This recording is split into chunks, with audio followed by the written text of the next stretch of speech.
Good afternoon, everyone. It is 2 p.m. Can I just get the clearance that we are live on YouTube? Hi, Sabrina. Yes, we are live. Okay, good afternoon.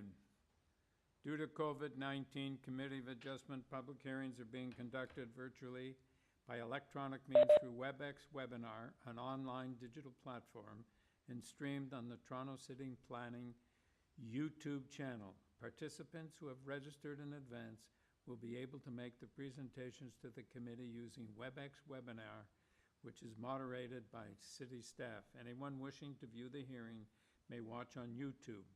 Participants who have registered in advance will be connecting with their computer, tablet, smartphone, or telephone.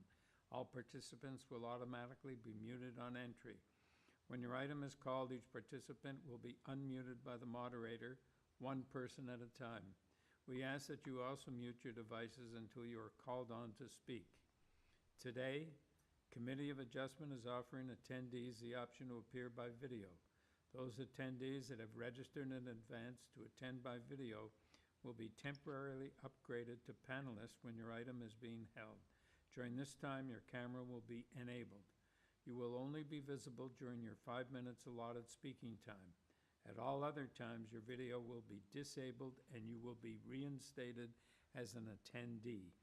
Committee of Adjustment staff will share presentation submitted in accordance with the written submission deadline. Members of the public and applicants are not allowed to use share screen or any other panelist controls during a video appearance. The host will remove you from the panelist role if you fail to respect this instruction.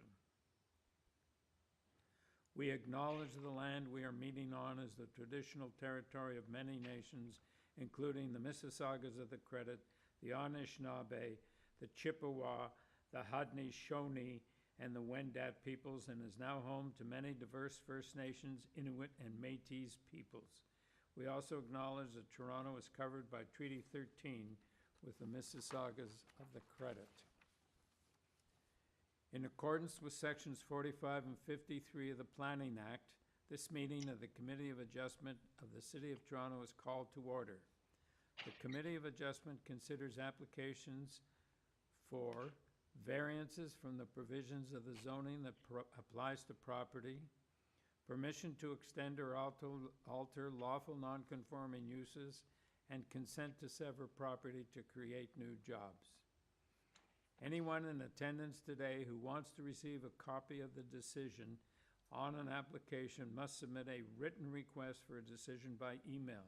Please ensure you include your name, address, and email address, because the committee and the Toronto Local Appeal Body will be sending notification and appeal updates by email.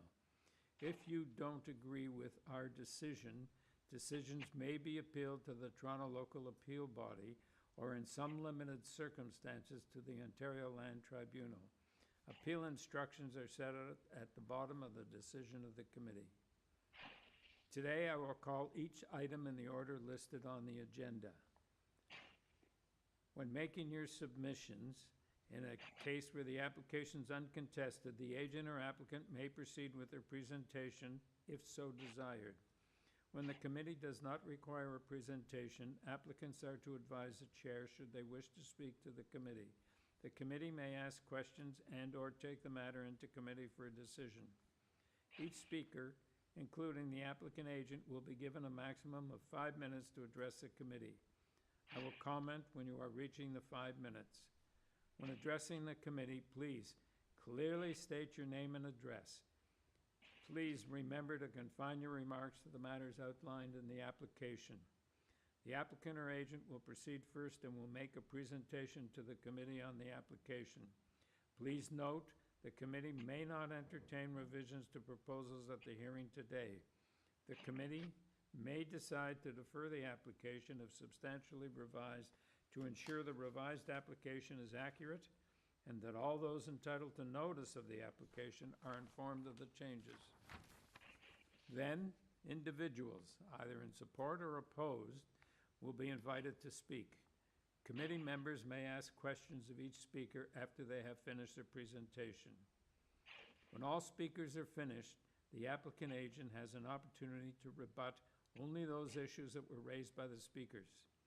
This will mark the end of the discussion.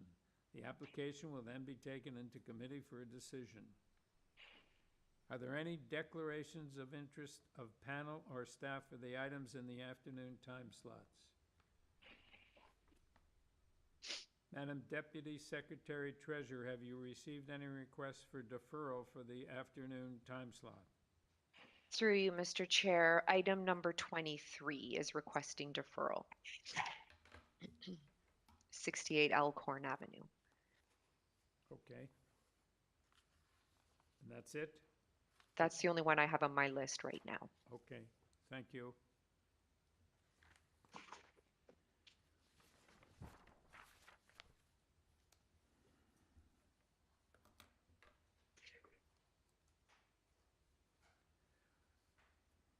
We'll now proceed with number 21, 309 Pacific Avenue.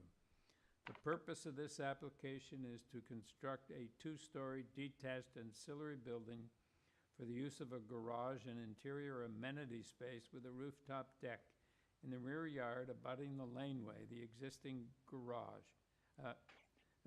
garage will be demolished. With this application, we have material submitted by the applicant. We have staff reports from planning and urban forestry. We have a letter of concern from 156 Medland Street. Ian John.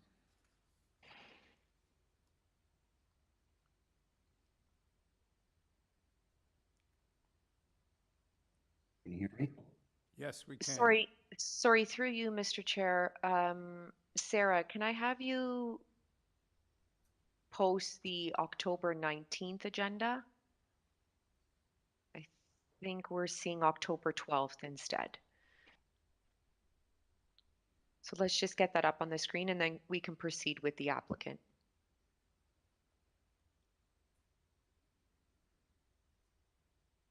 That's it. Thank you. That's correct. Okay. Mr. John? Hi. Yeah, can you have your name and address for the record, please? Sure. My name is Ian Clapp. I'm the owner of 309 Pacific Avenue, Toronto. Oh, okay, Mr. Clapp. I'm sorry. No I worries. just had Ian John on my list. Okay, sir, I think this is relatively straightforward. I'm going to take it into committee. Before I go to committee, do you have anything you want to say to the panel? Yes, I submitted a supporting presentation that I hope the committee has had a chance to run through, because I think it clearly states why some of the variances that we're looking to seek relief from should be considered minor in their nature. Yeah, well, we've all gone through the material, so Okay. we're all familiar with it. Okay, panel? Yes, Mr. Clapp?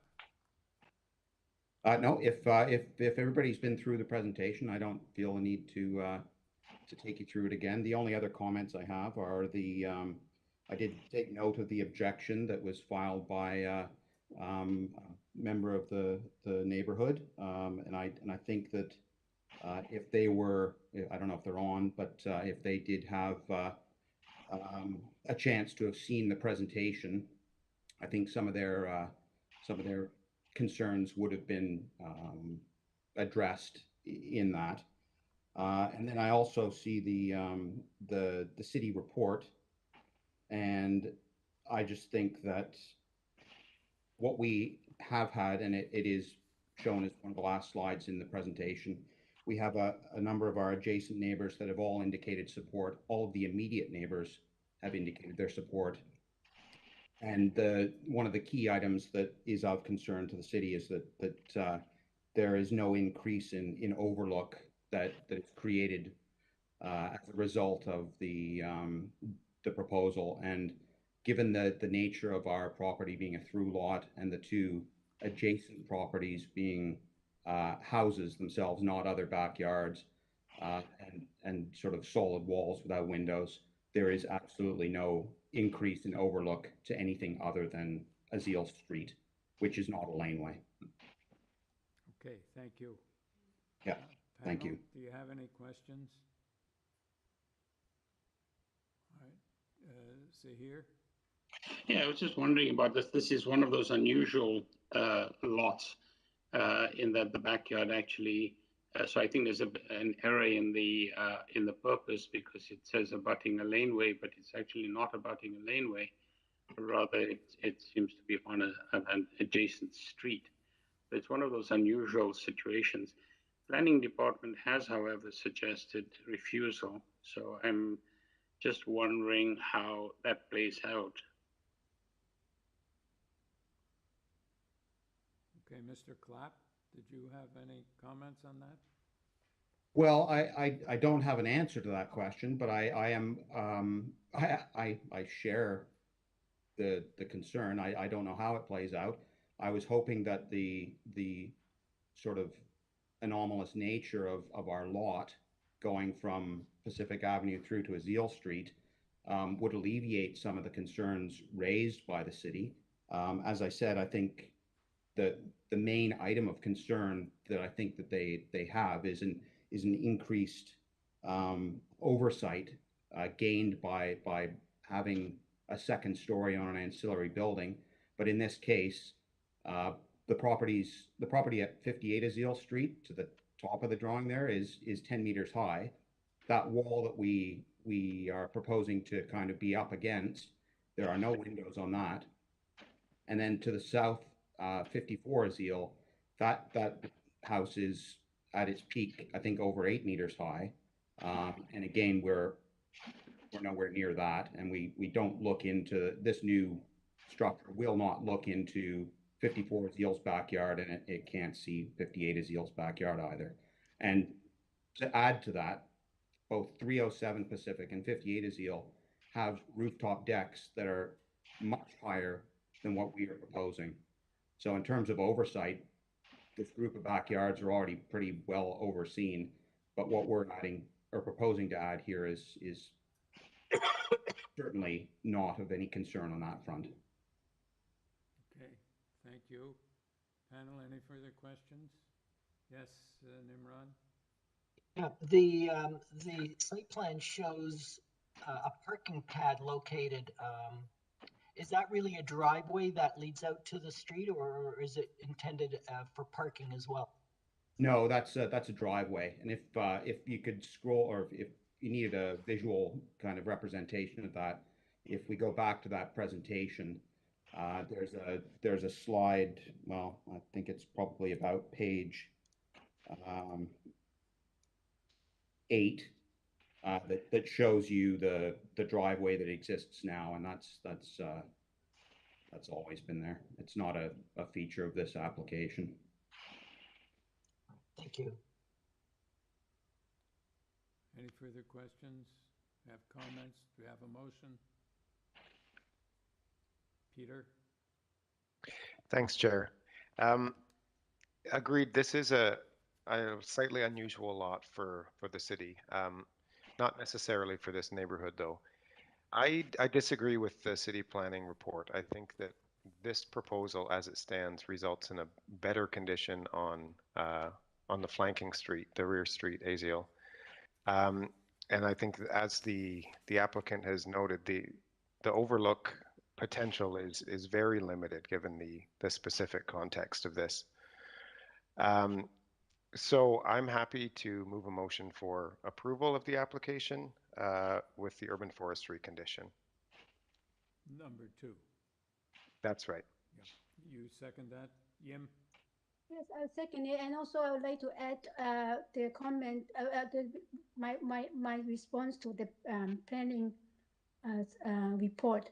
Its arguments based on as auxiliary building, but this one actually, because it's facing a main street, I think it turned itself not as auxiliary. By filling it and making it look nice, actually, I think it's an improvement for that street scape. Yeah. If I could also, Chair, just note that I think the purpose should Through, be through you, Mr. amended. Chair, we're in committee. Oh, this is Peter Reed. It's Oh, Peter. sorry. Sorry. Pardon me, Sabrina.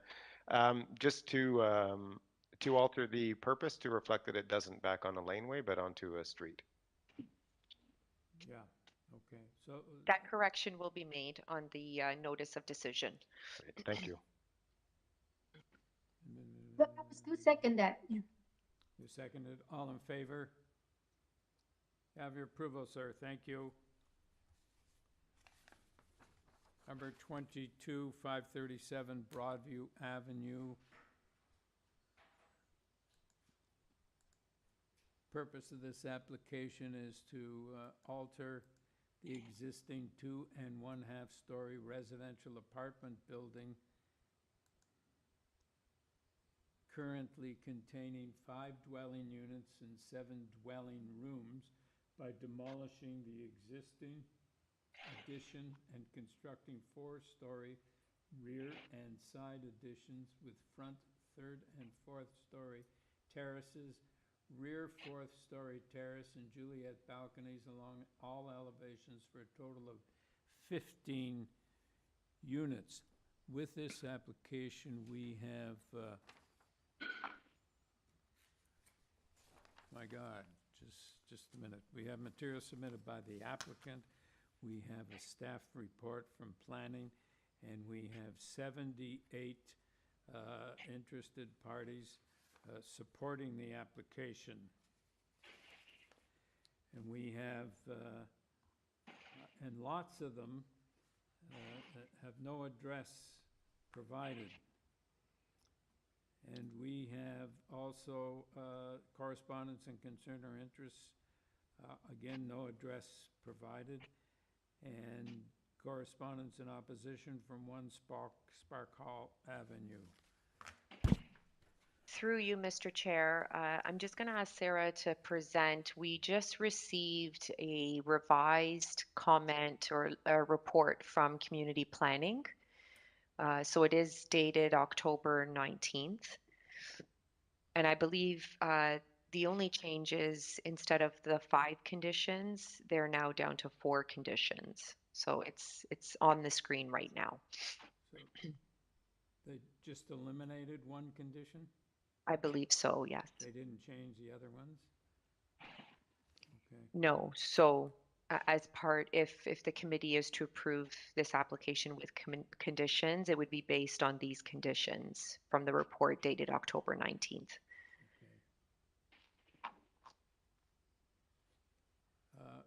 Mr. Dubofsky?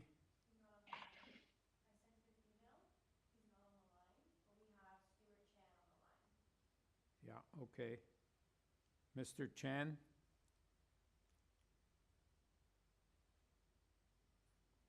Hello. Mr. Chan?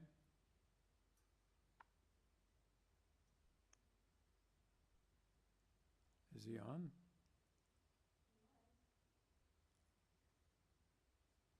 Hello, hi. Mr. Chan, we can't hear you.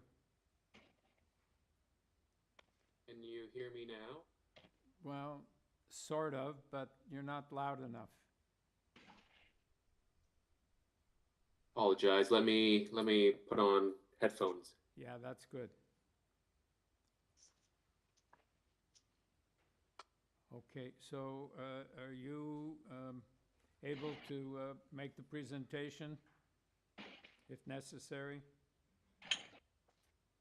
Hi, can you hear me now? Yes. Okay, great. Unfortunately, no, I cannot make the presentation. My colleague Thomas from WIN should be here. Let me find out if where he might be.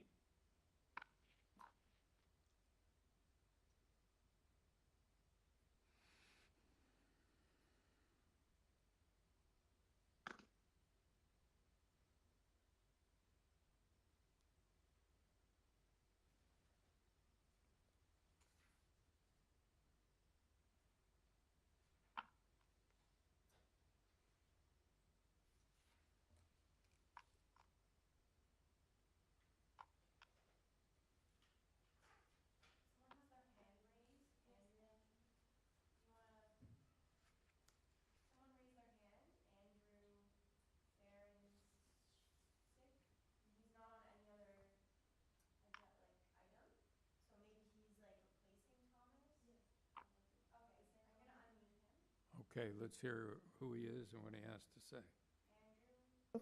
Fuck. Hello, Call Stuart Chan.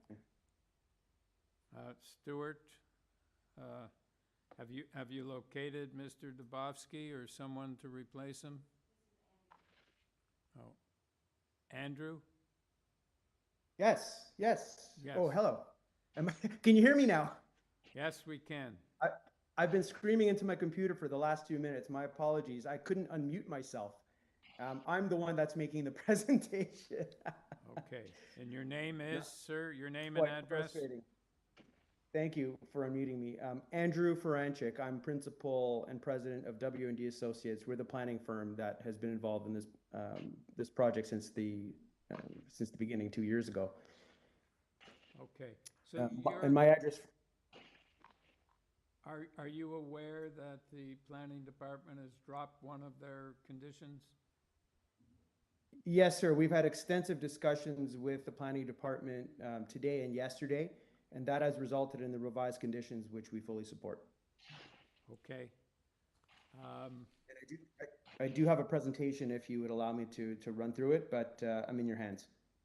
Well, there's no opposition, so we don't need if you give us the Cole's Notes version of the presentation, we would be happy, I think, because this is not complicated, but, you know, I think it's a good project, but let's hear what you have to say about it. Well, thank you very much. So we've actually been working on this over the last 2 years with city planning, especially in the C2K office, and it's been a very good iterative process. And as you've seen in the submission materials, it is a good project. It will restore a vacant heritage building with the construction of a highly sensitive rear and side low-rise addition. This is the sort of housing that, in sort of today's terms, we would call the missing middle, which is quite hot topic in the news and all over the place in terms of providing new housing within existing neighborhoods. So from that perspective alone, it's an excellent project. It'll also provide for 15 new rental units, 4 of which will be rental replacement units, and those will be secured at affordable rents, and will replace some of the, or all of the GFA associated with the former rooming house units. And so in that sense, it's also providing a significant housing function, which is recognized by staff and has been the source of discussions we've had with them over the last few days to refine a few points. There are a significant number of letters of support filed, which you've noted, and also a couple of comments with respect to one of the neighbors commenting on aspects of it. I don't think that I need to address anything in those. I have reviewed them. But in terms of the presentation that you see on your screen, and thank you for running through that, you can see with the image that's on the screen at the moment how well the proposal has been designed to relate to the existing building. It will retain its heritage attributes. It's been reviewed through heritage staff and has their support. There has been a refinement made over the period of time we've worked through the site plan process in order to bring it to this level. We think it's been a very good process.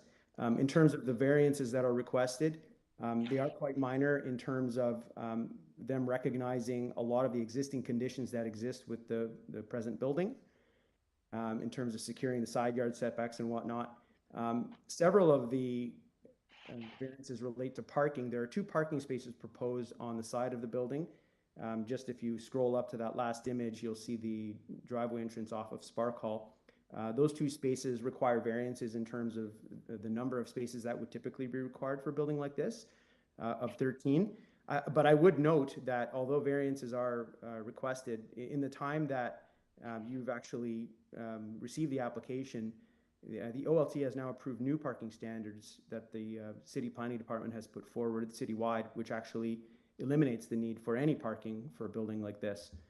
So it's something that, while we're still asking for the variances, it's something that is no longer, going forward, will no longer be a variance in the city.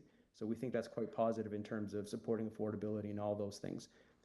We do have some slides at the end, which I'm sure you've reviewed, that explain the variances and the nature of it.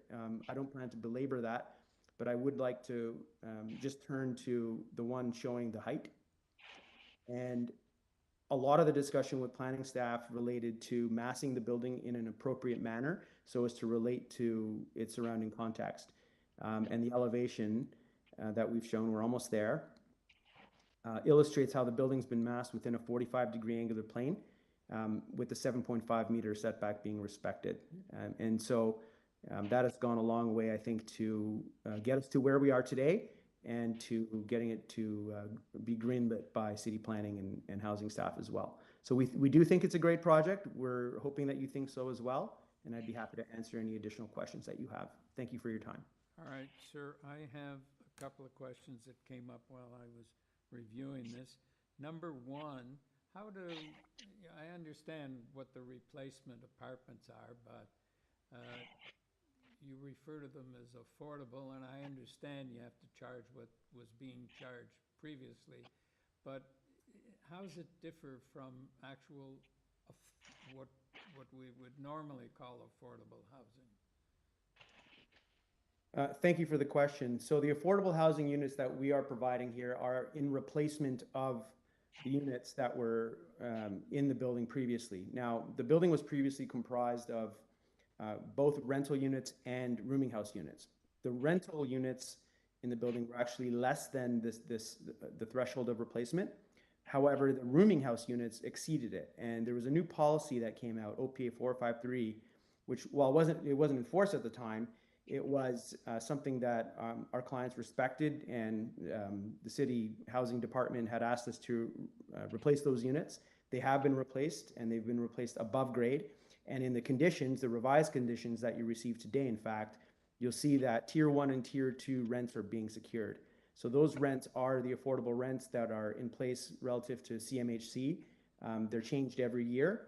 And at the 2022 rates, those units would probably rent in, I think, the 700 to 900 range, as I'm advised today. So those units will be secured as the affordable rents. And then the balance of the units, the 11 units, will be market rents. So just to clarify, is there a schedule published every year that says this is an affordable rent for this one-bedroom apartment? This is what. That's correct. Yep, the CMHC, Canadian Mortgage and Housing Association, does release that yearly. Okay, so is that the rent you're charging, or are you charging what these people were paying in the existing building? What's been resolved with housing staff is that the Tier 1 and Tier 2 rents would be applied, because there's been a lot of vacancy on the site for many years, since about 2018. So for the past 4 years, they've been vacant. And since my client purchased it, they purchased it vacant. So there were no former tenants to actually address. And so for that reason, there have been some discussions that took place with city planning over the last few days in particular, to explain that and to refine the condition such that it relates to Tier 1 and Tier 2 affordability, as opposed to being tied to what may or may not have been charged in the past. So these aren't really replacement apartments technically, they're just affordable apartments, is that right? They're both, actually. So they're replacement of the gross floor area that was that formulated the rooming house units that are in the existing building. So that's what formed the basis for how much rental replacement at affordable rates was provided. Okay. So my second question relates to all the emails we received supporting the project. Ordinarily, we don't consider any emails or correspondence without addresses. We don't look at them. We just say, they don't want to put their address in. They could be from Uxbridge or someplace. So most of yours don't have an address. So I don't know where they came from.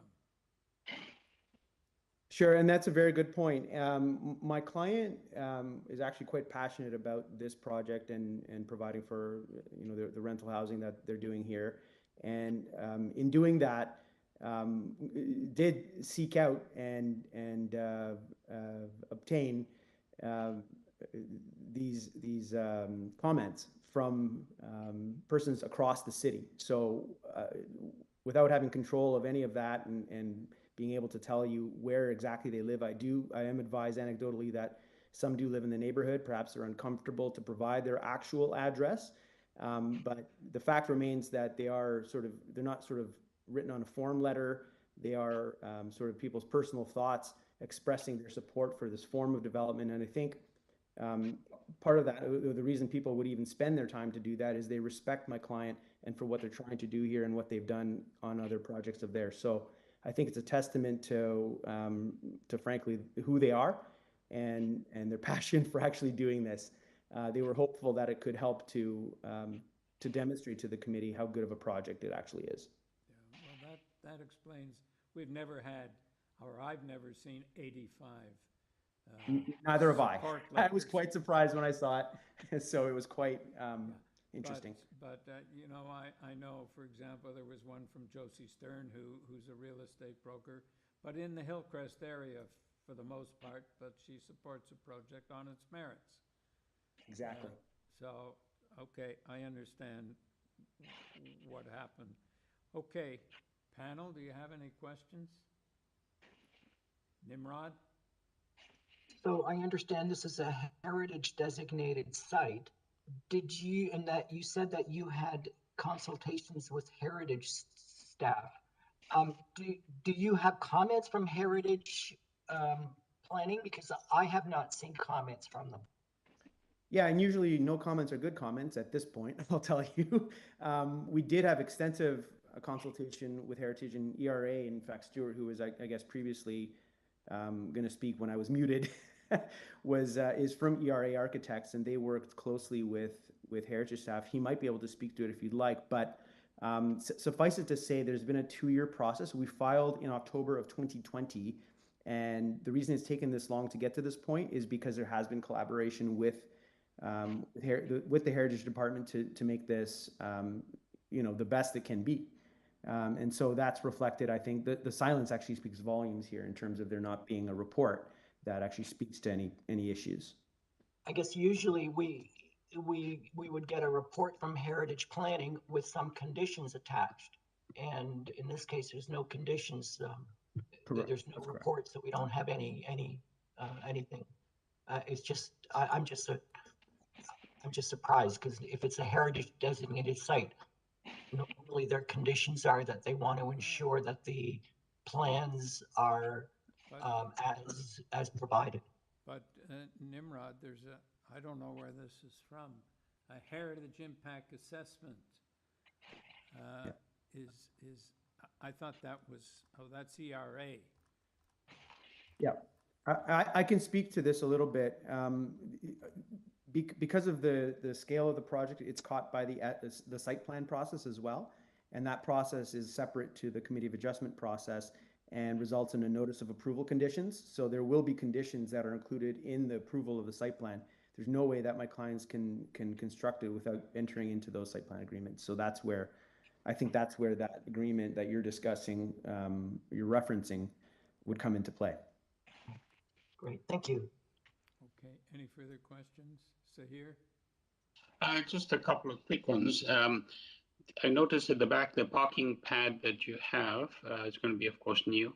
There's no indication of the kinds of materials you might use. Would it be possible to put in a condition that the materials for the parking pad or parking space be produced out of porous materials? I mean, I'm sure it's possible to have a condition like that, but at the same time, it's also going through the city site plan process. And although I don't actually see the notation there, I could check for you to see what the materials are proposed now. But I don't see that being an issue. But at the same time, the site plan process does cover that sort of thing and is sort of where that condition would come into play as opposed to this process. So we know that we have discussions with the city all the time about permeable pavers and things like that, and securing that in site plan agreement. So that's something that I'm sure will happen in that process. Would you be amenable to putting that into the approval? Should the approval go through as a condition? It wouldn't be my preference, to be honest with you, but if that's what the committee decides to do, then I wouldn't. I would rather you include that condition and move this forward than do something other than that. So. Thank yes. you. Yeah, thank you. Okay, any further questions, comments? Do we have a motion? Yim? Yeah, I have a comment about Sahid's recommendation about the permeable material. The only reason I usually will agree with that, but in this case, because they are going through a site plan approval application, then the city will look at the whole site and then will work with the applicant on the whole site. I'm not too sure I will agree to put a separate condition right now. But that might complicate the site plan approval process. Okay, any further say here? Thanks, Yim, for that. I think that helps a lot. I'm certainly quite happy to move a motion to approve. I think it's quite an impressive looking project, and I think it'll certainly enhance the neighborhood. And so if my colleagues don't have any other comments or considerations, I'd certainly be happy to put forward a motion to approve. And I think the only conditions are related to planning. Yeah. Yim, are you seconding the motion? Okay, all in favor? You have your approval, sir. Thank you very much. Number 2368 ALCORN. And this purpose of this application to legalize and to maintain the rear deck that was constructed beyond the limits of a building permit is approved under minor variance decision A0224/20TEY. With this application, we have material submitted by the applicant. We have a report from community planning. We have a letter from the counselor. We have correspondence in opposition from, looks like almost every other house on ALCORN, or at least in the vicinity of this house.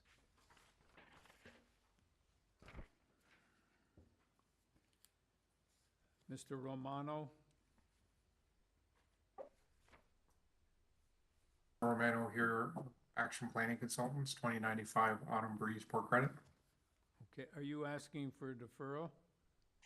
Yes, sir. The reason I'm asking for a deferral is because last week, the zone examiner dealing with the building permit identified additional variance that we have not been able to clarify with them whether or not it is actually necessary. So I'm asking for a deferral because if it is necessary, the public hearing notice needs to add that third variance. Okay. Evelyn Giannini?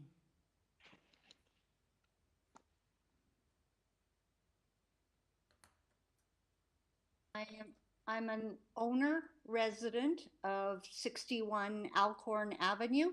Can we have your name, please? Yep, it's Eve Giannini.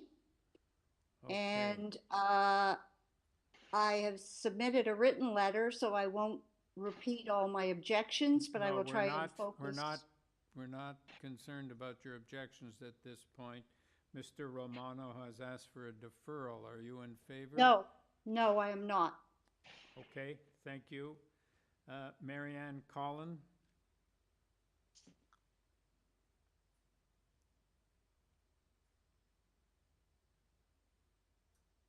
Marianne Collin, the neighbor immediately next door to the west at 70 ALCORN.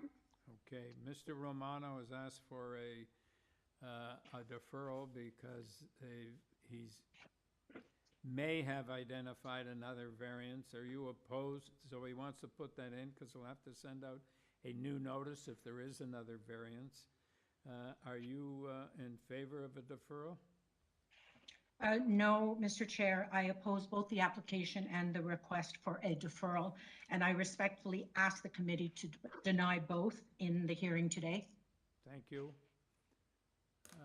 Panel? I have reasons. I'm sorry, I do have reasons. Okay, just tell us about your reasons for the not consenting to a deferral. As the committee knows, this application is in respect of a overbuilt that does not comply with zoning bylaws currently and has been subject to an order to comply since October 2021, so almost a full year now.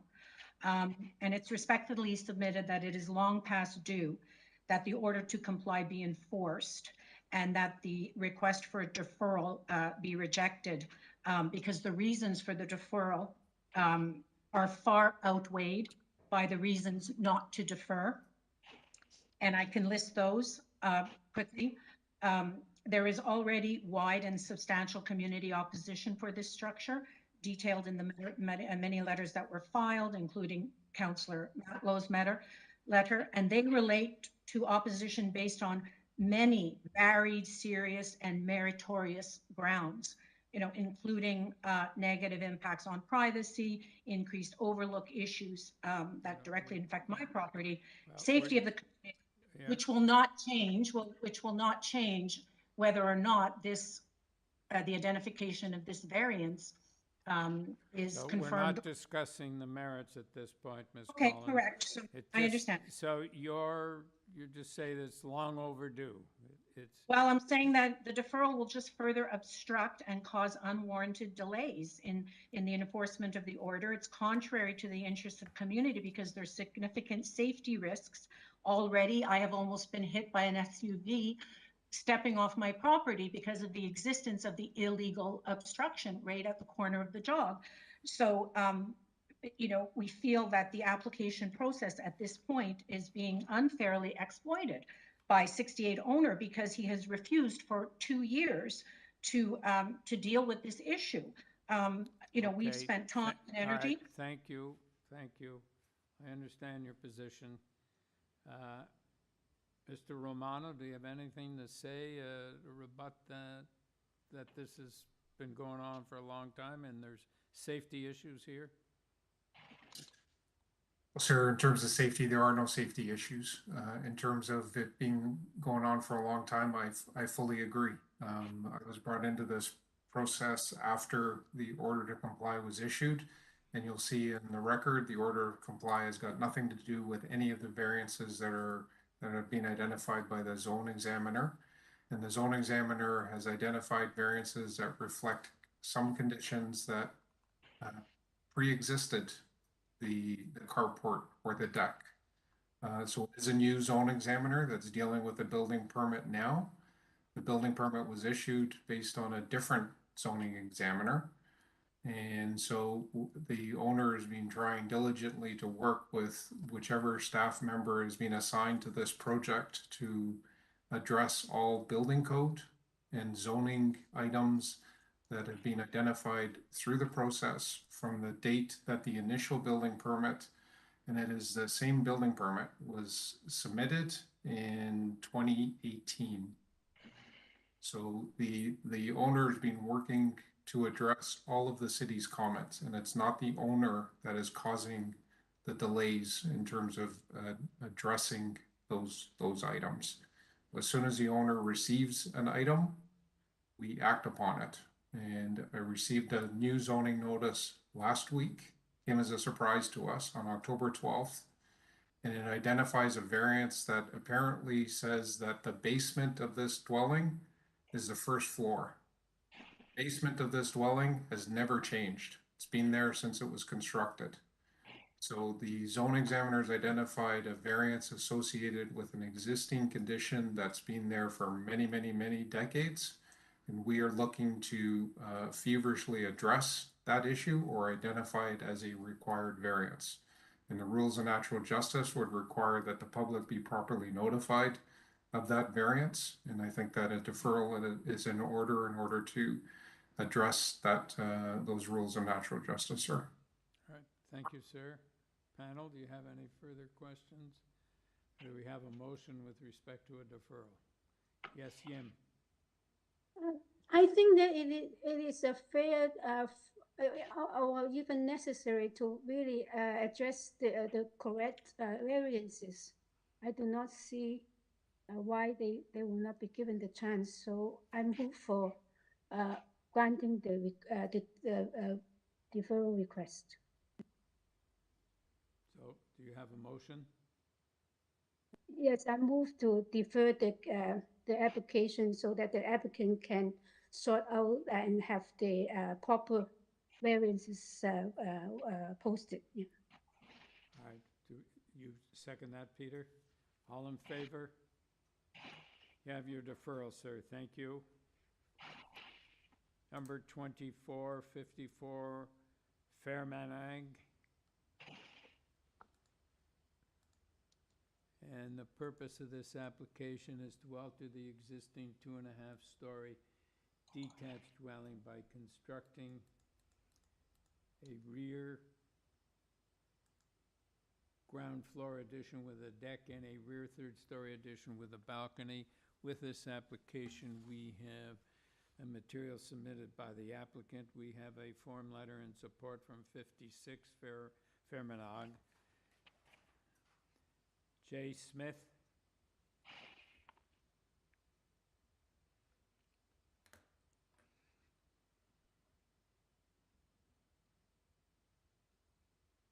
Chair, Jay Smith, agent for the application. Yeah, could you speak up a little, Mr. Smith? Yeah, good afternoon, Mr. Chair, Jay Smith, agent for the application. Your address, please. 2814 Hollington Crescent, Mississauga. Okay, thank you. This looks fairly straightforward. I'm going to take it into committee. Do you have anything to say before we take it into committee? No, thank you, Mr. Chair. Thank you. Panel, do you have any questions? Nimrod? No, I was going to put forward a motion. Fine, go ahead. Yeah, I believe that the variances are minor in nature. There's already an existing partial third floor. I would move approval with no conditions. All right. Second, it's here. All in favor? You have your approval, sir. Thank you. Number 25, 1179, 1785, and 1791 St. Clair Avenue West.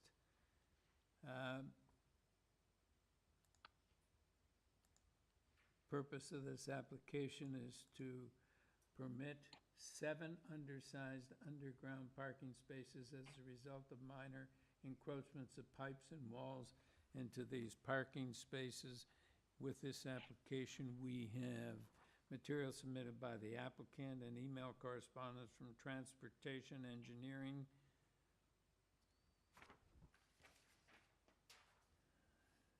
Mr. Rowan?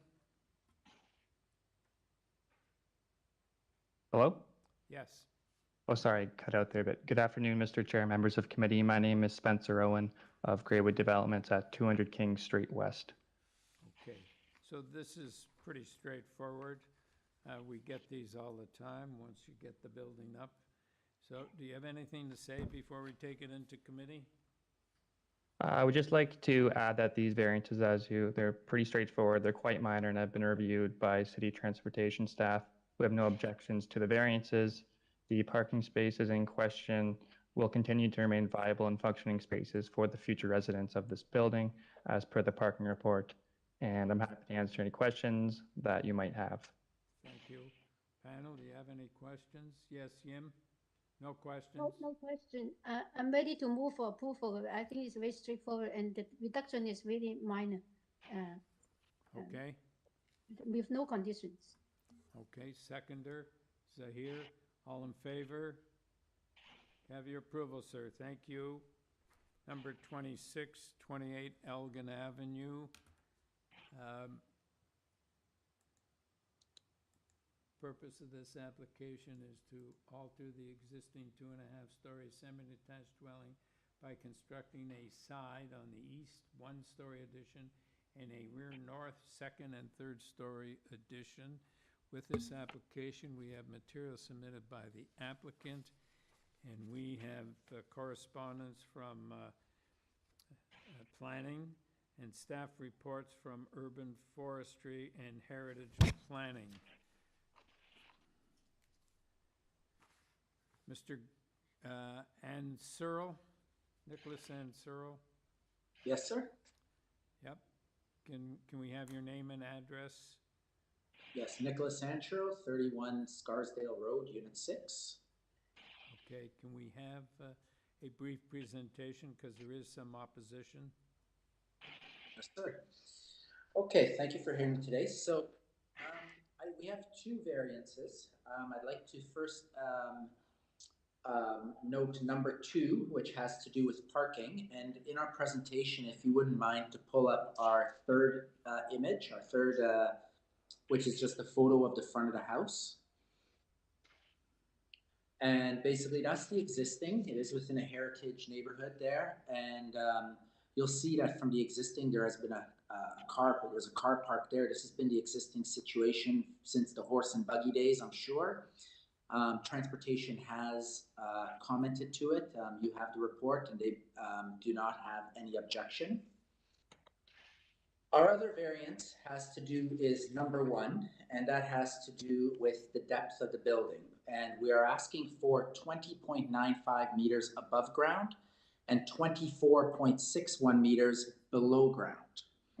So if you don't mind to pull up diagram number 1 for me.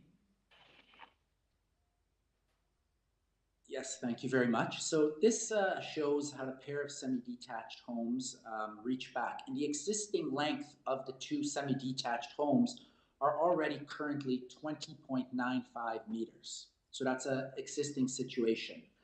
Why we're triggering that variance is you'll see that we are reaching over the 17-meter allowable depth in the pink. So that's part of our side elevation and on the third elevation. So just in the pink is what we're extending beyond the 17 meters. But I just want to be, I want to just make sure that's what we're asking for above ground. The orange is below ground. Now, the reason that we're asking for this below ground, it will go below the deck, and we've also set back 5 feet from the lot line so it does not disturb the neighbor's lot. But the reason we're asking to go out that way is because under the addition at the side, we are going to be doing an elevated slab so that we don't have to damage the root system of the existing tree that is on the property. That was part of the design, and the neighbor, or not the neighbor and the owner, both decided they wanted to keep that tree. So we have the big circumference to protect that, and we asked for extra basement under the slab of the basement, or under the slab of the deck at the rear of the house. If you don't mind to go to diagram 2. Thank you very much. I would also just like to point out that you can see the note there underneath the main floor. It says existing main floor pulled back in depth. So even on the main floor, we're even though the existing is 20.95, we're coming out on the side a little bit, but we've set back the distance of the line, the white area with the green lines. And then you can see by the orange hatch area, the part underground that extending out under the existing deck. We hope that this is, we don't feel that this was a very big act. We've worked with Heritage in this. They have a report in here too that they are pleased with the progress that we've made on it, as well as transportation. And we've also been working with arborists for the tree, hence that we're not putting a basement under where the tree foundation is. So we hope that this is a suffice application for you. So I just want to clarify and be sure that I understand. So you're building that addition on a slab, and this so you won't interfere with the roots of a tree, and this underground, this basement extending beyond the house does not interfere with the tree, so you can put a basement in there, but you wanted the space in the basement, I assume. Yes, if you'd like to pull up, if they can scroll upwards, there should be a basement plan which might clarify it for you. Sorry, it's in the floor plans, my bad, sorry. I didn't understand how you scroll it. So you can see right there, the second one. You can see the dashed line. So you can see right there in the middle. None of that will be dug out. So that gives us the clearance for the tree. And so that part will be above ground, suspended above ground with only, you know, basically it will be sealed off so no rodents can get down, but it will be basically 1 or 2 sonotubes underneath for support, which is minimal impact on the tree. And the tree should be in good health after, but that's arborists and forestry that will deal with that portion. But that's the big chunk there that you can see by the dotted line that is not dug out. Right. The other part next to it, that is the existing house up to the dashed line above. Where's the basement?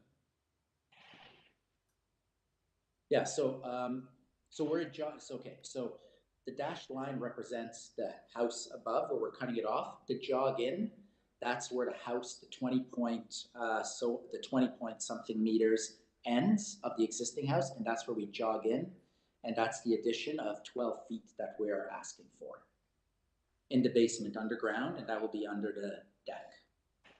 Okay, so that's, I see, it says laundry.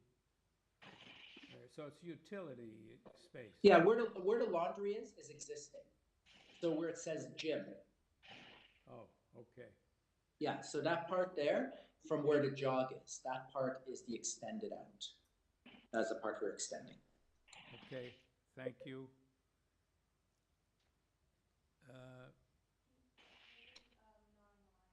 Pardon? The next one is not on the line. On the line? Not on the line. I called and emailed him. He's not on the line. Okay. All right, Mr. Searle, there's no opposition, so. Okay, panel, do you have any questions? Okay, let's go into committee. And any comments, or do we have a motion? Peter? Thanks. I think this is a good project, and I'm glad that the depth is limited to the basement. So I think the impacts on the neighbors are lessened that way. And the new GFA on the 3rd floor is set back as well. So I move approval of this application subject to urban forestry condition 2 and heritage condition, but I'd also like to tie it to the site plan and the side elevations just to ensure the approved footage and depth. Side elevations? And site plan. Yep. Okay. Yim, you second that? Okay, all in favor? You have your approval, sir. Thank you. Number 27, 206 Ava Road. The purpose of this application to alter the existing 2-story detached dwelling by constructing a 2-story front addition and to install a front yard parking pad abutting Everton Road. And with this application, we have material submitted by the applicant, correspondence from Transportation and Metro Links, and a report from planning, and 4 form letters in support from residents on Ava Road and Everton. Mr. Green.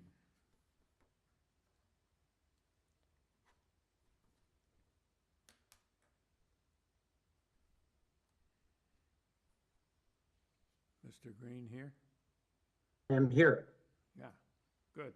Can we have your name and address for the record, sir? My name is Robert Green with Clemens Green Liang Architects, and my office is 156 Avenue Road, Toronto. Okay, so this seems to be relatively straightforward. We don't have any opposition. So I'm going to take it into committee. Do you have anything you want to say to the panel before we go into committee? Yes, just two quick things. At the time I made the application, and actually the drawings you have before you, I had revised the item, the variance number 1. There was a north request for a north side yard setback, and we've eliminated that because we're now complying with the 1.2 meters. It's actually on the drawings that you have before you, I believe. It was just a very minor, obviously, change, and there's no reason to ask for that variance. It's only on the south side yard. Okay, so we eliminate, will be located 1.19 meters from the north side lot line? That's correct. We can just eliminate that because we're, as you can, if you blow that up, you will see that we're actually now at 1.2. Okay, thank you. And I have no, yeah, there's a TTC condition which came through on October 14th, and we have no issue with that condition. Okay, thank you. All right, panel, do you have any questions? Do we have any comments or a motion? Sahir? I'd like to put forward a motion, Mr. Chair. I think it's a very straightforward application with very minimal variance requests. Other than the TTC conditions, there are none. So I'd like to move a motion to approve, subject to the TTC conditions. And the amended variance number 1? Mm-hmm. As amended. Okay. Yim, you second that? Okay. Yes. All in favor? Have your approval, sir. Thank you. Number 28, 1 Coleridge Avenue. The purpose of this application is to alter the existing 1-story semi-detached dwelling by constructing a 1-story side addition at the south side, a complete 2nd-story addition, a new front porch, and a rear ground level deck. With this application, we have materials submitted by the applicant. We have reports from urban forestry and planning. And we have Leo Mastrandrea. Yes, hi, good afternoon. Good afternoon, my name is Leo Mastrandrea. I'm the agent for the owners at 1 Coleridge. I believe our application is pretty straightforward. The reason why we're here, the reason why we're back here is we were here in September of 2020, and during the permit process, the forestry department wouldn't allow us to remove one of the trees because we were proposing to remove the existing garage and provide a new garage. But because of the forestry is not letting us remove the tree, so now we're coming back to keep the existing garage as it is. And that's why our coverage is a little bit higher than what we got approved for in 2020. Why is that? Is that because the garage is a little bit larger than what we were proposing for the new garage. Is it attached? No, it's a detached garage. Okay, but it still counts in the lot coverage. Okay. Lot coverage, correct. Right. Okay. What were you asking for before, or what would it be without this, with the new garage? We got approved at for 54%, and now we're asking for 55 point. About 1% larger. So when we 55.37. So when we were doing our proposal, our garage was a little bit smaller because it was a new garage. But because forestry wants to maintain that tree and they had some issues, so we said, okay, fine, we will keep the existing garage as is to satisfy their concerns. All right. So. And maintain the tree. Okay. All right. Panel, do you have any questions? Okay. Do you have a motion? Yes, Peter? Thanks, Chair. Thanks to the applicant for the explanation. That helped help me put it in context and realize that this is really a very, very small change over what was previously approved. So I think this variance is minor, especially considering the fact that it was done with the intent of preserving trees. So I move approval subject to urban forestry condition 1 and 2. Peter, if I may, there's also a TTC condition. Okay, we can add that in. Wait a minute. It's in the supplementary package. Yes, yes. Okay. All right. You second that, Sahir? Yes, certainly I will. Okay. All in favor? You have your approval, sir. Thank you. Number 29, 103 Ivy Avenue. The purpose of this application is to alter the existing two-story semi-detached dwelling by demolishing the existing one-story rear addition and constructing a new rear two-story addition with a deck that will be partially covered and a basement walkout. With this application, we have material submitted by the applicant. We have support from 24 Redwood Avenue, 2 form letters in support from addresses on Ivy Avenue, in opposition from, well, it looks like the rest of Ivy Avenue. Lots of opposition from other addresses on Ivy Avenue. Mr. Angus Skeen. Yes, good afternoon. I'm Angus Skeen. I'm the architect and agent for the proposal. If staff, my address is 142 Glendale, Toronto, M6R2T2. Okay. If staff could bring up my 11 by 17 key points document, it says 103 Ivy key points in the upper left corner. And if that can just be left up, I'll begin with my presentation. Okay, so Mr.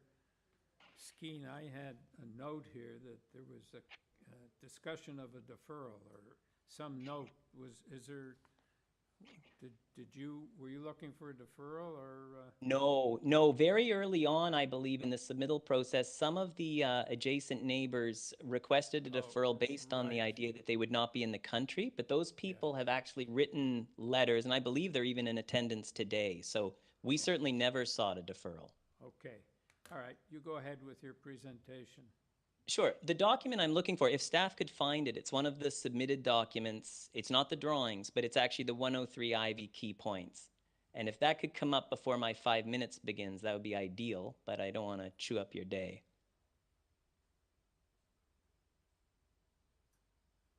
That's not the one. That's not the one. Nope. Sorry, there's quite a few documents in this package. You're inside a planning report there. That's not the one. It's a separate thing.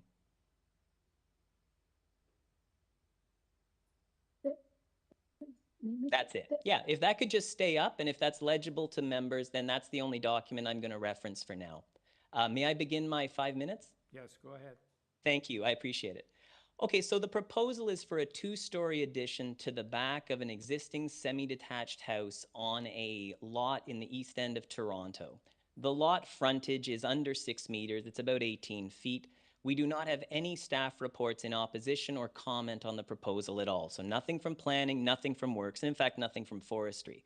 As you can see in the upper left, I have some key points. We're seeking one variance, an FSI of 0.80. The maximum is 0.69.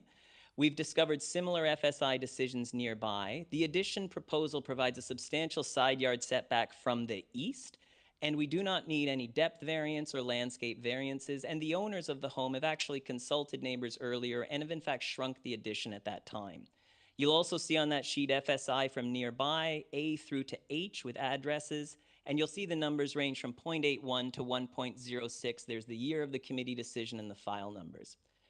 The owners have lived here for 10 years. They're a young family. It's an old house. It's one of those ones where the rear wood frame addition actually houses the stair to the basement. So these houses are generally cut off from the backyard, which just doesn't suit the modern lifestyle of these young families.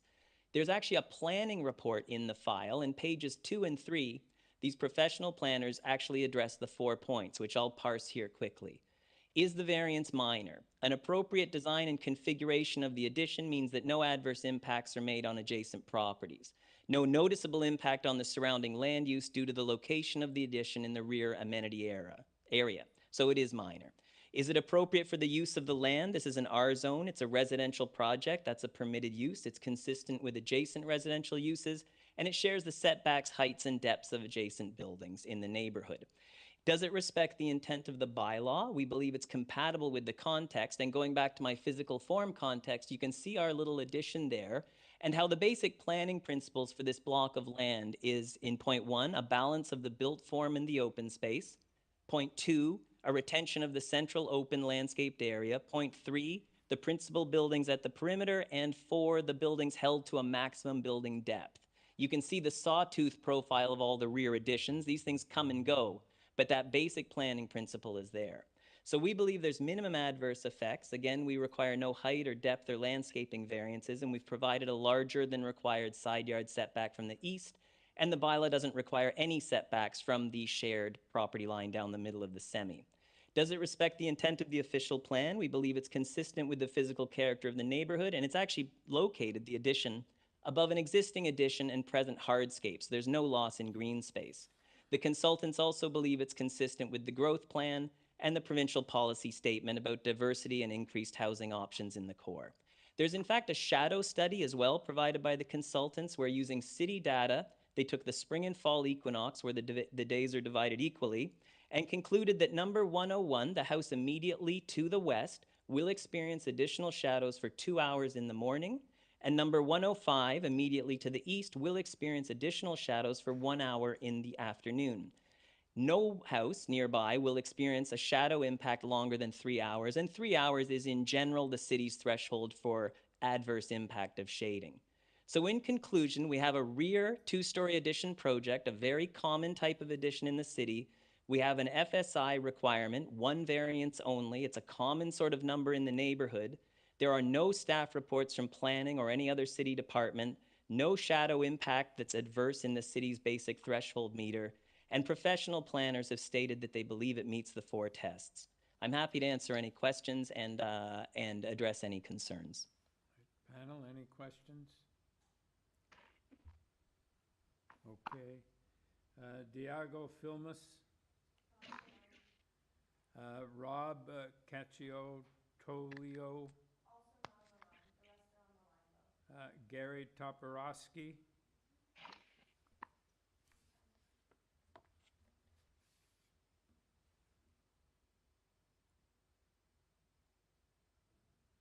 Mr. Toporowski? Hello? Yes. Can we have your name and address, sir? Gary Toporowski, 107 Ivy Avenue. Can we have your comments, please?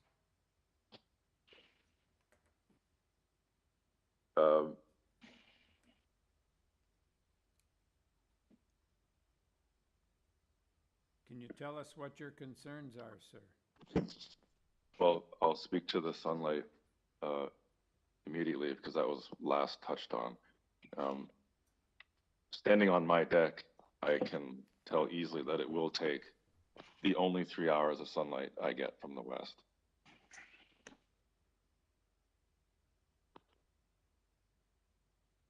We grow food, among other things, and need that sunlight, period.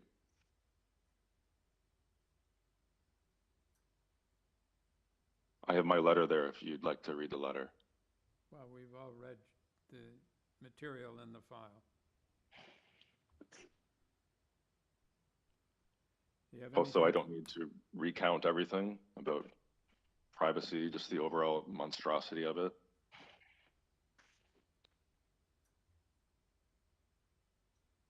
Right. Anything else, sir?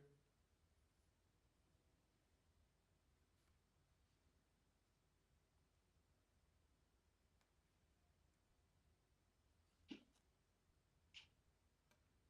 you have anything else to say, Mr. Toporowski? Again, just to read my letter aloud. All my points are in there. Okay. Thank you. David Matheson.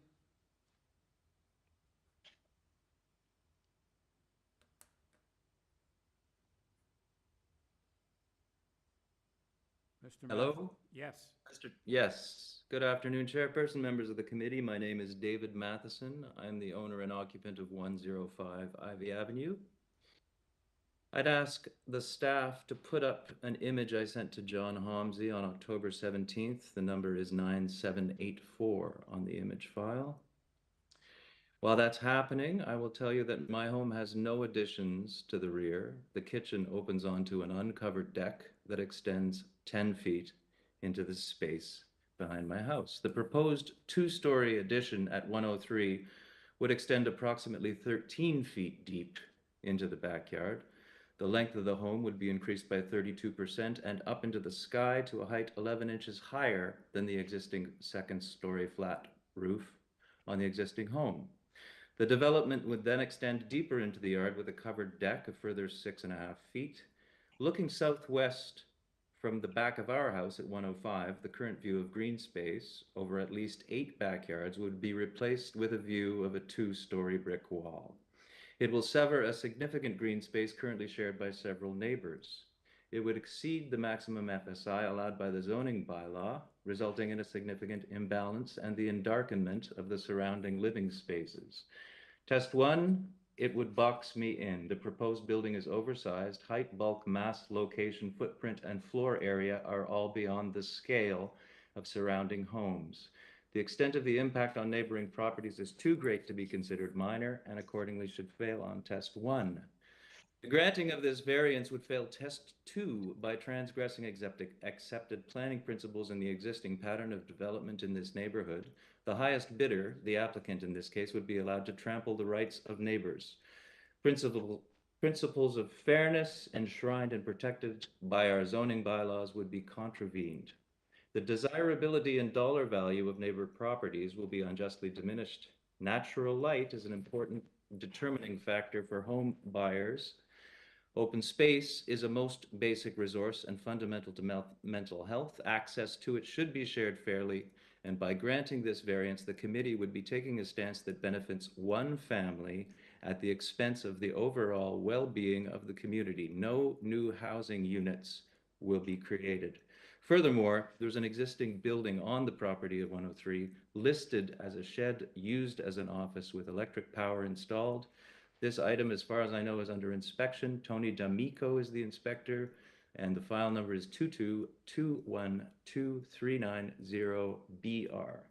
In summary, to grant this variance would undermine the equitable distribution among the numerous properties affected of natural light and open space. It would allow one property to take a disproportionate share of this fundamental resource at the expense of many. We hope the committee will deny this request. Respectfully, David Matheson and Michelle Guevara, 105 Ivy Avenue. Additional concerns and questions for Mr. Skeen. I wonder what the distance from the deck to the shed is. We have new pavers listed on the site plan, page A1. Is this called hardscaping or is this called softscaping? You see up here the mock-up of the 103. That's the edge of my deck there that you're looking at, and that's what we'll be trading there. Well, that's what we'll get is this view. I'm concerned about damage to 105 Ivy Avenue, given that the path from the sidewalk to the easement between our homes to access the backyard where they want to do constructions is 20.5 inches wide. Our bay windows are also close to touching each other, within 2 feet of each other anyway. Furthermore, my wife and I both work from home, and our productivity is going to be affected by the construction. And then I have some quotes from neighboring letters. I know that you've seen them all, but I'm going to read them because I still have a couple of minutes. David Ferry of 74 Ivy writes, if you allow this variance, you'll be devaluing other residents' property values, particularly by a variance request that is for a property that's not just a place of residence, but according to a list of registered businesses in Toronto, is a place of business. He then, in his letter, which you guys have, points to the viennaproject.ca. Julie Zeichman at 17 writes, I'm concerned that the expanding of this home will result in its use as an Airbnb or a rental home, or perhaps even a business use, which will result in more vehicles already on an already crowded street. And finally, Mr. Spottiswood of 109 Ivy states, I'd like to register my strong objection to the application.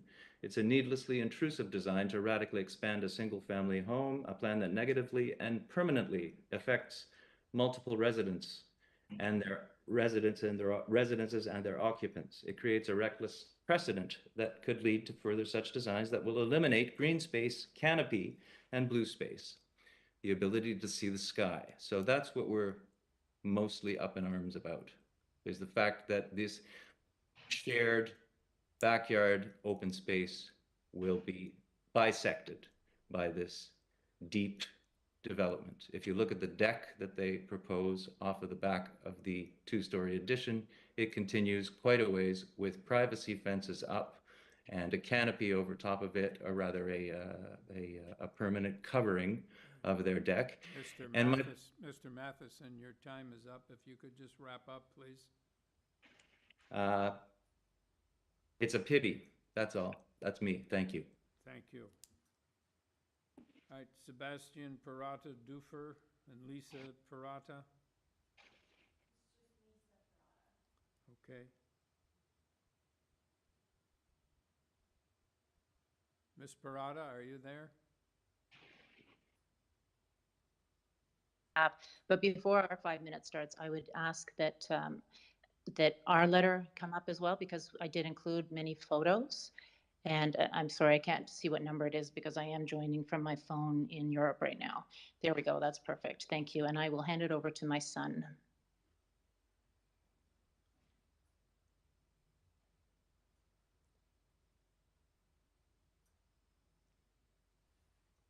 Has he been unmuted? Sebastien Parada Dufour? No, we haven't heard from anybody.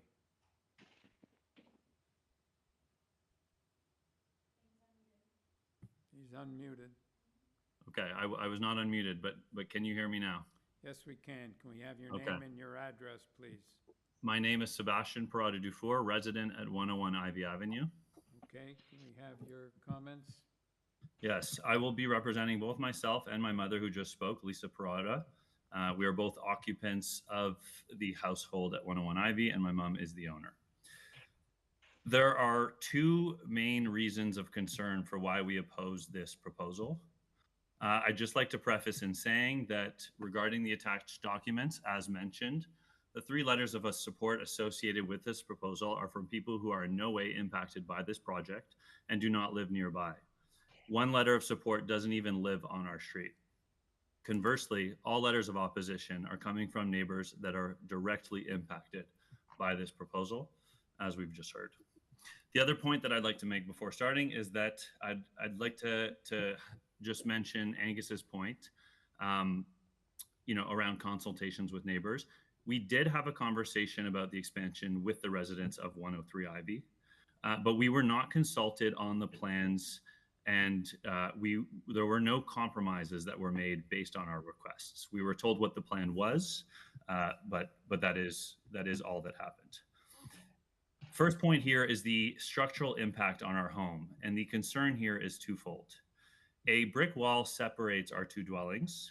As was previously mentioned, the adjoining mudrooms in the back are now... Mr. Dufer, we are a committee of adjustments. Our mandate is with respect to variances to the zoning bylaws. We do not have any mandate to deal with building issues. That will be looked at when the applicant applies for a building permit. So we can't deal with those issues. So if I understand this correctly, there are liberties here to approve this regardless of the structural impacts, which are decided at a later date and reviewed then? Yeah, when he applies for a building permit, there will be certain issues dealt with at that stage before he gets a permit. Okay, I'll keep it short and sweet. In addition to the comments that were made by other neighbors in which we have very similar views on, as it relates to green space, natural light, as well as the infringement of our personal space and our personal property, we have general concerns as to what this means for us as it relates to the back mudroom, because as of right now, we do have an adjoining wall. And so outside of the structural integrity and the sizable financial impacts that could cause us personally, We also have concerns as to what that might do to our outdoor space, and the fact that we're going to be looking at a 14-foot, two-story wall every time that we step outside. So because I can't comment on what that actually means from us from a structural standpoint, I would just like to urge that we strongly consider the fact that because the home at 103 Ivy is sinking by approximately 3 inches on the second floor, and that quite a bit of demolition and reconstruction would need to take place as a result of that, that we look at this problem as a joint one, and that we account for the fact that because we are a semi-detached home that is directly impacted by all of these matters, that we do so in a way where we are looking at the effects of both houses and not just the one. Honestly, I am shocked that the city would even consider allowing this sort of project on a semi-detached home, given the severity of the problem and any potential implications for us as adjoining dwellers. In regards to the second point, which is around residential building to land ratios, impact to green space and natural light, you know, as we all know, the usual limit on building to land ratios is 0.69. With the current square footage being approximately 1,200 square feet, a 13-foot expansion would add about 400 square feet to the existing floor plan, which is a 32% increase. In addition to that, we are not accounting for the two outbuildings that already exist on the property, which includes an outdoor shed and a home office building that is used on a daily basis.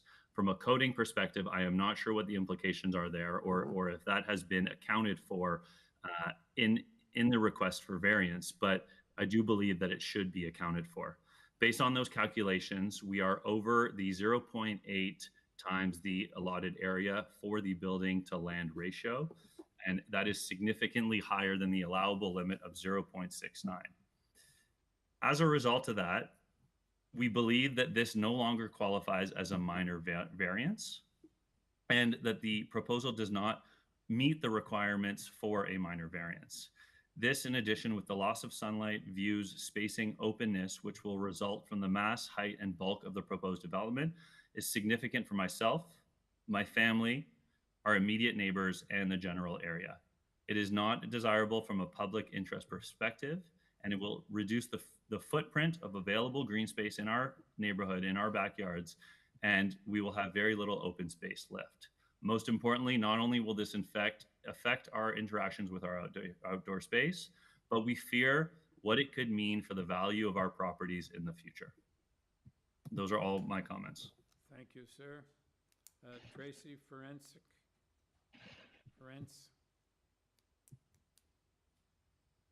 Friends, I'm at 109 Ivy Avenue. Thank you. Thank you. I want to thank you to the committee for letting me have a chance to be heard. The proposed addition is not a minor variance. It increases the house's depth by over a third, effectively creating impenetrable two-story walls, blocking natural light to multiple yards, both east and west. The western light is the only direct sunlight our yard receives in spring, summer, and much of fall. Because of that, we have a container garden in our northeast corner, and that's where we grow our herbs and vegetables. This addition will seriously limit the light we get and permanently hurt our green space. Our views of sky and of green space seriously compromised, our quality of life and value of property will be affected. Finally, a precedent that allows other residents to use 34% of potential green space and associated canopy and garden is a serious breach of environmental stewardship. It's not about density or improving a neighborhood or our city. It's insensitive and damaging and should be not allowed to proceed. Thank you. Thank you. Mr. Skeen. Are we able to bring up my key point document again before I begin? Be the same document as before.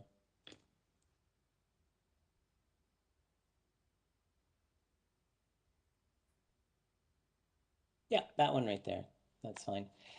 I'm going to take the opposition as a whole, and I'll run through what I've parsed to be the issues. So there are issues with sunlight and moonlight.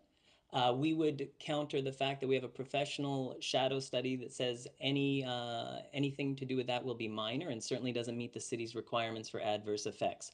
Some people are concerned by the aesthetics, the eyesore nature. We believe that's subjective and outside the realm of the Committee of Adjustment. Some folks are complaining about a loss of views. We've provided a substantial eastern setback, more than required from the east, and 0 setback is required from the shared lot line.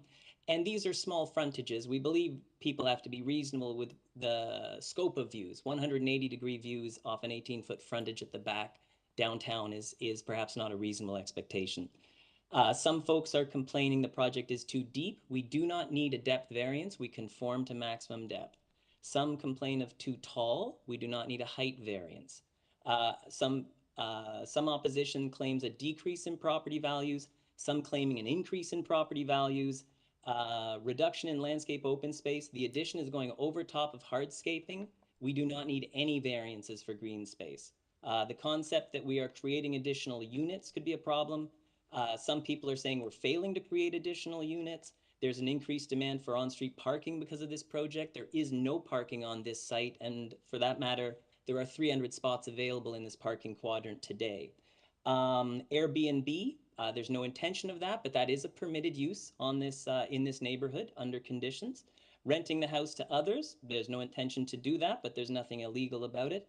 The structural impact is very serious, and that is, as the committee has advised, will be taken care of at the building permit point.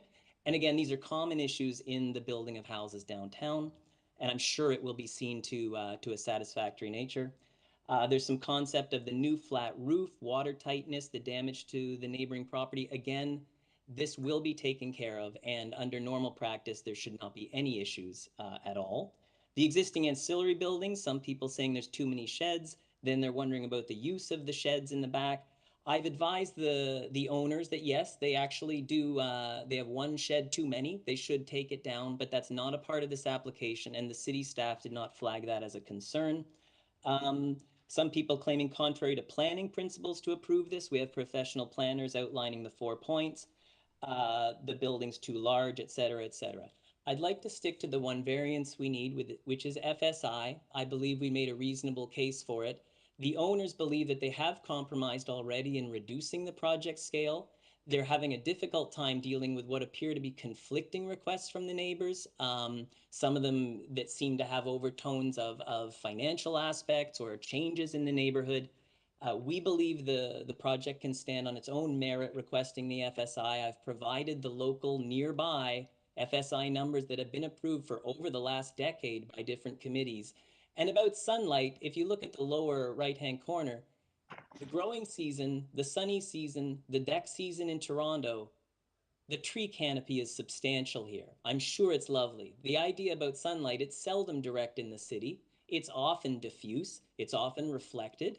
It changes with the seasons by the natures of physics. So in the summer, the sun is high, and in the winter, the sun is low and faces south. There's no issue of east-west sun in the wintertime because the sun simply isn't there. The shadow study will back that up. I believe on narrow, slightly narrow, under 6 meters, which under the zoning bylaw, that is the smaller frontage, all persons have to have a reasonable expectation regarding view and sunlight if they choose to live in the downtown of the biggest city in the country. So, Mr. Skeen, to summarize your comments with respect to the height and the depth, etc., I take it from what you said and from what I see and from the application for one variance that everything your client doing here, save for the floor space index, is as of right, in accordance with the zoning bylaws. Yes, that's correct. All right, so the neighbors complain if it's too high and too long, and it is really with the city zoning bylaws, not with your client. I would agree, yes. Okay. Panel, do you have any other questions? Okay. Thank you, Mr. Skeen. So do we have comments or do we have a motion? I have some questions, if I may, Mr. Chair. Yes. My question relates to the site plan. I believe it's A1 and A3. I was a bit curious about a couple of things. One is I wonder if the applicant could give me an idea of first the percentage soft landscaping that's required in the rear, what's required and what would be available subsequent to construction should this application be approved. Yeah, that number, if you zoom in, perhaps it's under it's on the drawing. It says rear yard area, soft LOS, which is landscape open space. It's just up. Yeah, go up a little bit, scroll up a little bit if staff could. There we go. Basically, the way rear yard soft landscaping works is city staff first establish what is the rear yard area. And the rear yard is measured from, in this case, the 3 property lines, the south, the east, and the west. And then it's measured to what's called the rear main wall of the building, wherever that may end up being. So in this case, it would be from the rear main wall, the south wall of the addition. That creates the rear yard area, which in this case comes up as 903 square feet. The requirement, because this is under 6 meters, the requirement for rear yard soft landscaping, the frontage is under 6 meters, is only 25%. That's in the zoning bylaw. So they need to hit 225.75 square feet of soft landscaping. The soft landscaping provided equals 261 square feet, which is the grass in the rear, plus 29, which is the little wedge between the existing fence and the property line to the east, which totals 290. So the project as is complies with some spare room to the required rear yard soft landscaping. And again, if this was over a 6 meter frontage, that number jumps to 50%. There's no small increment, it just jumps. So that can sometimes cause a bit of confusion. Just a couple of other questions. One is, of course, you're putting in new pavers, so presumably that will have some degree of impact on drainage. But the other question I had is your extended deck, the new deck that's going way out into the backyard. It looks like you've got a set of stairs. Are those stairs presumably going to access the basement? No, yeah, I'm glad you asked. That's actually something to clarify. We made revisions to the proposal very quickly. The basement walkout was actually eliminated from this proposal. So the drawings you have, they are up to date. They do not show any basement walkout. Just unfortunately, the project description in the committee file wasn't updated with the drawings. The mail out is completely accurate. It shows no basement access. The stairs you're talking about would simply be stairs from the deck down to the pavers. And by the way, one of the neighbor at 105 asked how it all works. It is quite simple. A deck is considered hard landscaping. The pavers are considered hard landscaping. The sheds are hard landscaping. Grass and dirt are soft. But again, because the requirement is 25%, this project complies. Okay.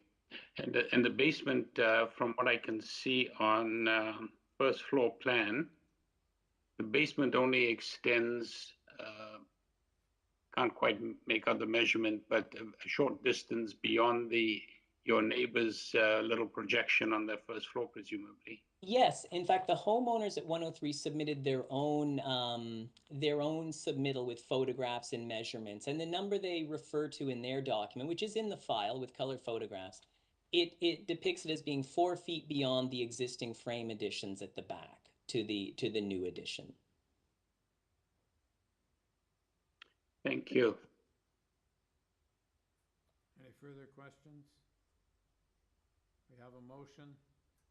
Yim?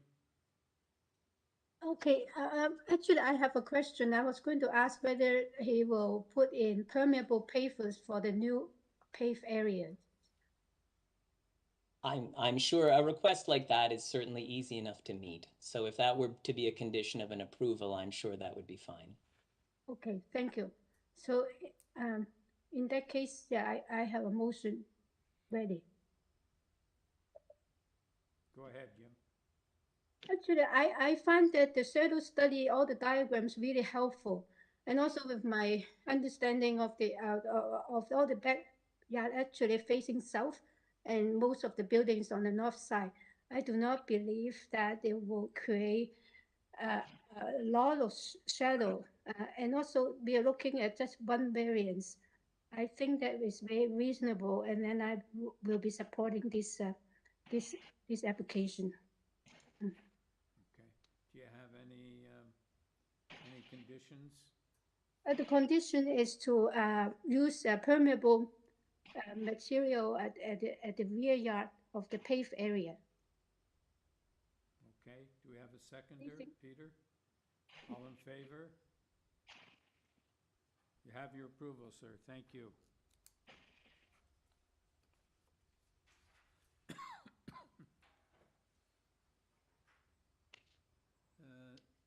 Next item is number 38 GLENAVON Road, and the purpose of this application is to alter the existing one-story detached dwelling by constructing a complete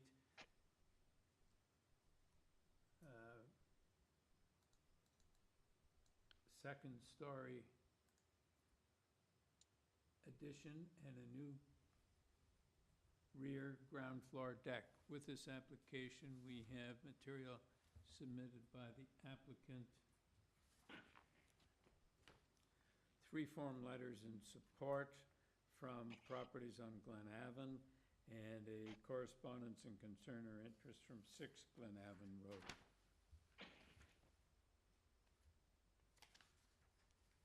Mr. Oliveira, Mr. De Oliveira, pardon me.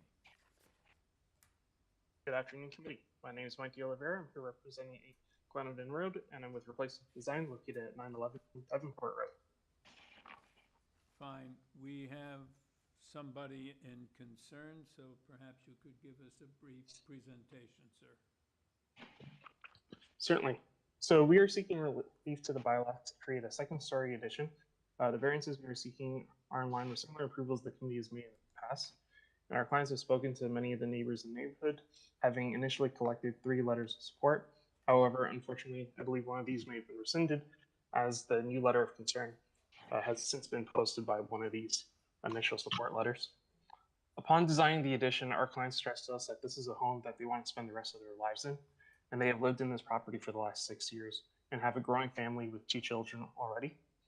They've fallen in love with the neighborhood and its community, and with this in mind, we've attempted to design something that would comply as closely as possible to the bylaws, while also giving them what they require to ensure this is a home that they will fit their growing needs. This is one of the few remaining bungalows in the area, and in such results in limited space. Although we have a few variances, all are well within similar approvals the committee has made in the past, or within the existing constraints of the home itself. The majority of the variances we are seeking relief for are in regards to the front yard setback and side setbacks, including our eaves.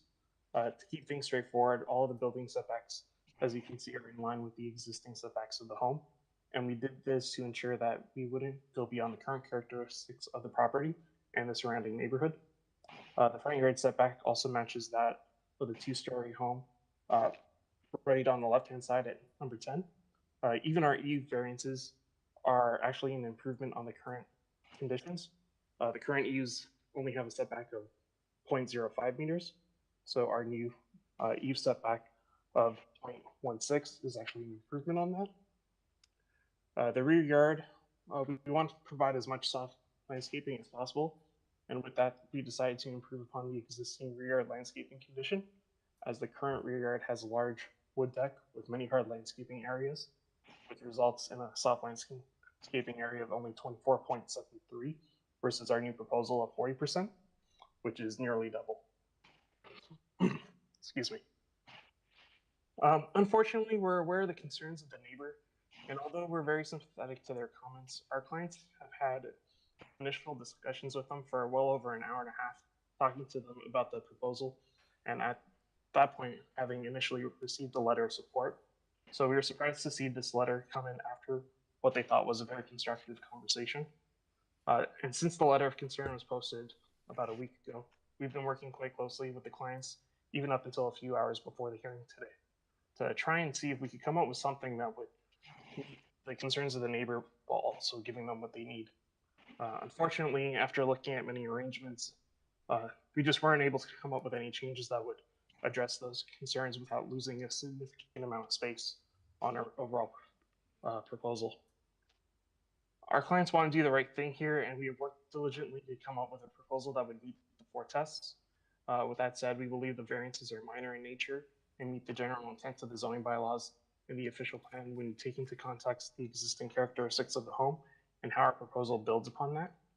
We also believe the proposal is desirable for the appropriate development and use of the property, as it will match the 2-story dwellings already found on the street.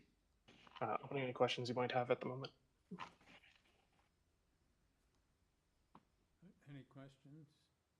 Yes, here. Just one question with regard to the site plan. At the rear, it's quite commendable that you're increasing the soft landscaping in the rear. Your ask is only for 40% down from 50. But on the site plan, you've got, bear with me while I just look at my version of it. I think it says stone walkway, if I'm not mistaken, just below the deck. Yes, that's correct. Is it possible for you to perhaps utilize permeable materials or porous materials for that to assist in the 10% that we might lose or don't have in terms of soft landscaping, just to allow for increased drainage? Yes, as I mentioned, we're increasing the soft landscaping there, but if that's something that community is concerned about, I believe that's something the homeowners would be amenable to. Yeah, I just think it wouldn't hurt. It certainly would help. Yeah, yeah, that's certainly something you can run by them.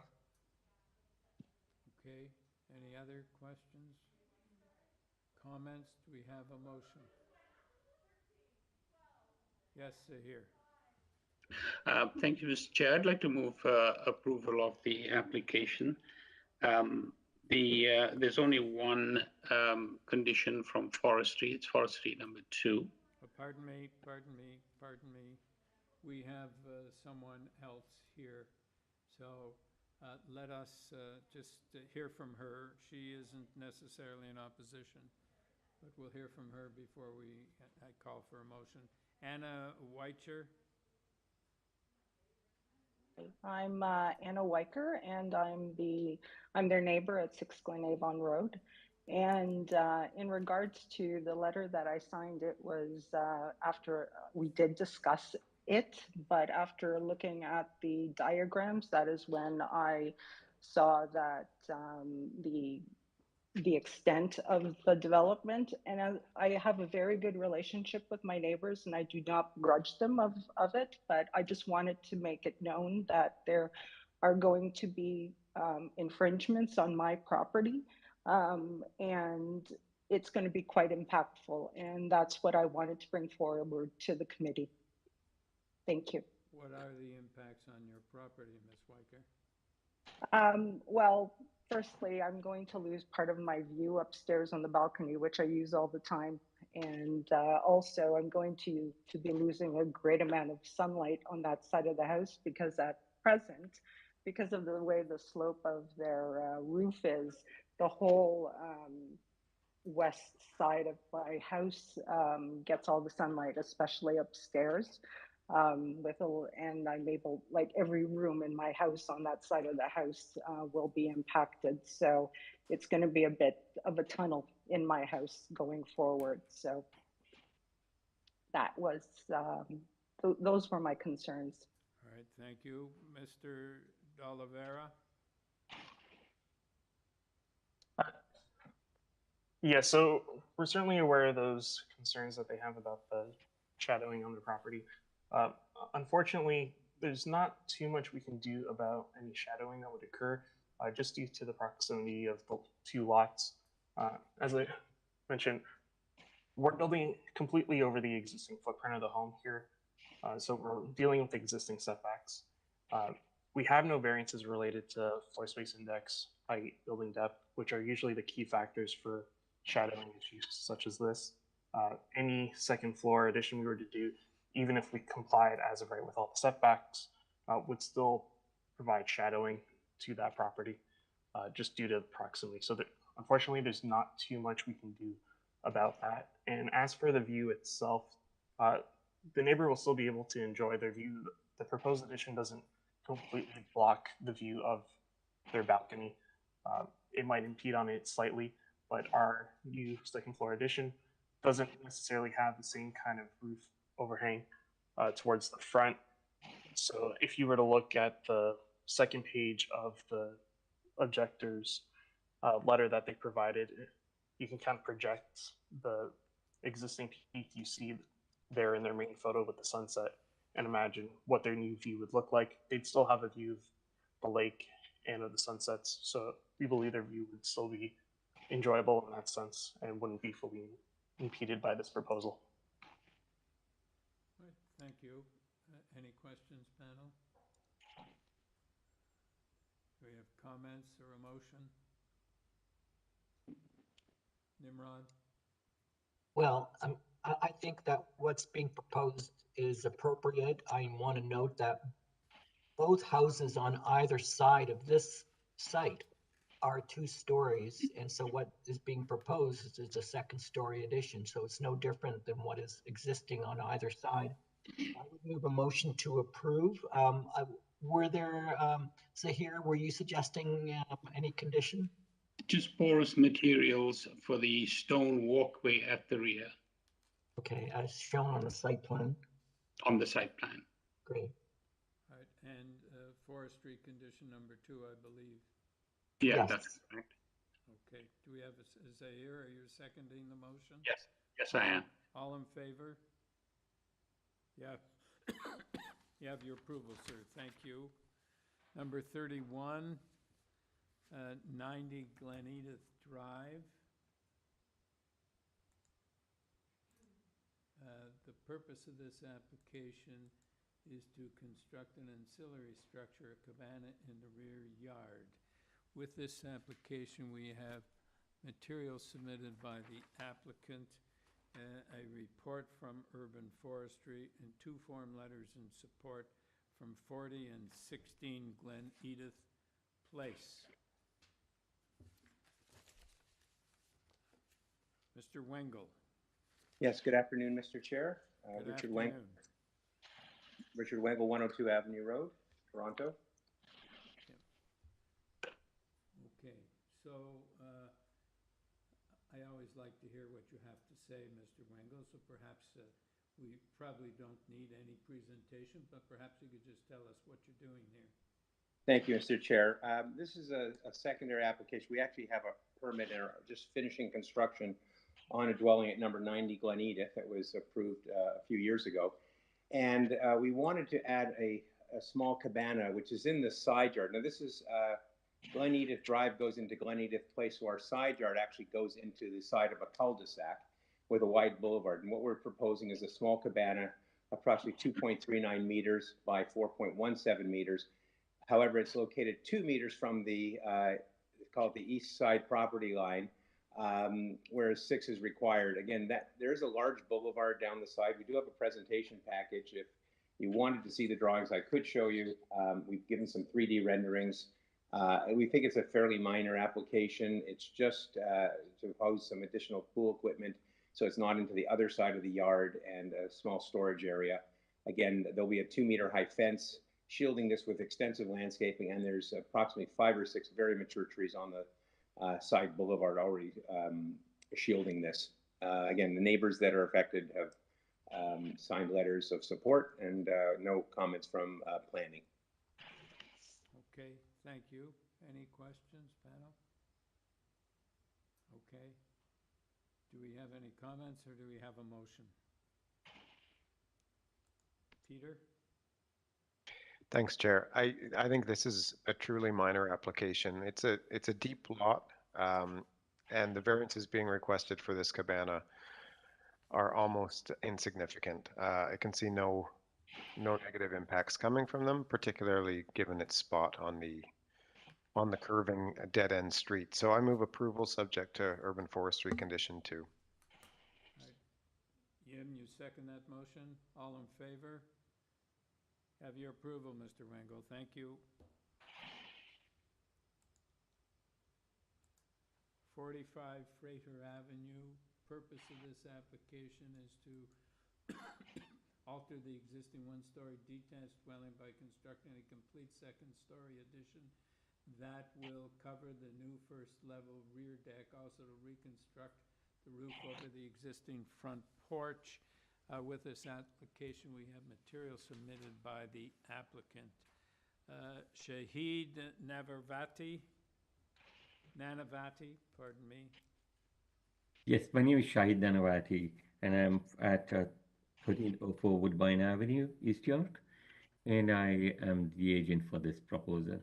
Okay, so, sir, this is a very minor application. So, do you have anything to say before we take it into committee? No, thank you. I'll answer any questions that the committee has. Okay, panel, any questions, or do we have a motion? Nimrod? Yeah, I'd like to move a motion. There's only one variance. I believe it's very minor, and I would move approval with no conditions. All right, seconder, Yim, all in favor? Have your approval, sir. Thank you. Okay.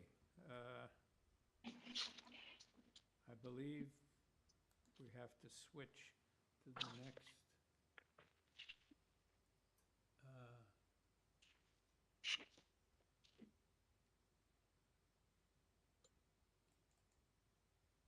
Okay, number 33, 4 Arundel Avenue.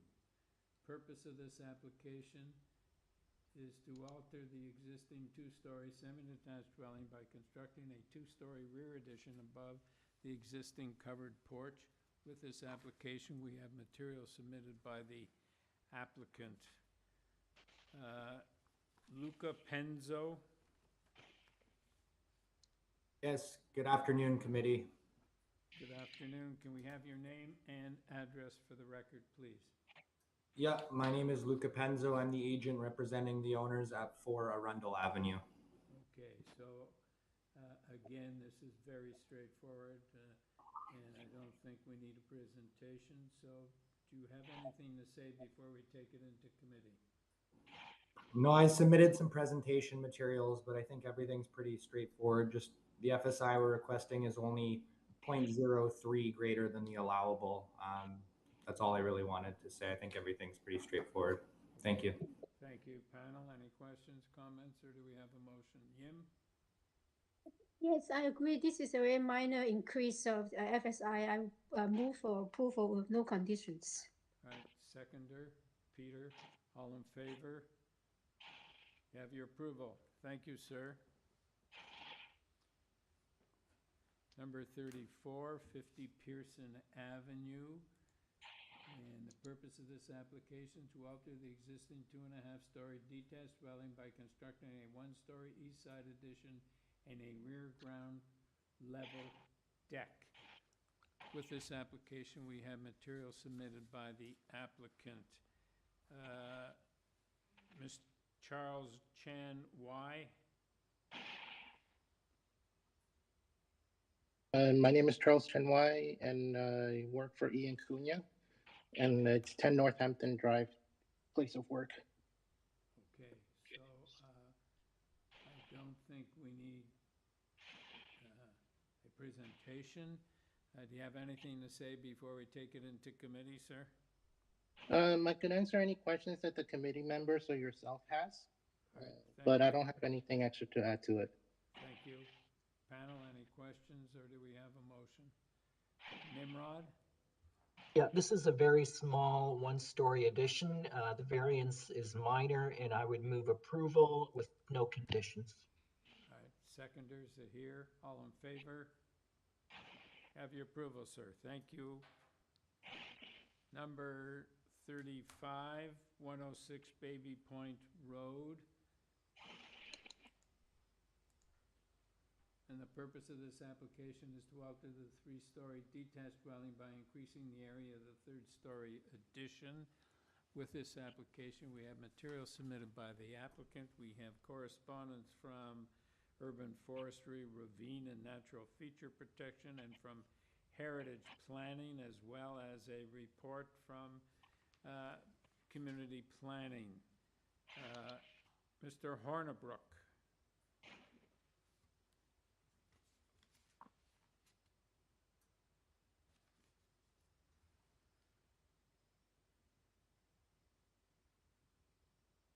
Is Mr. Hornibrook here?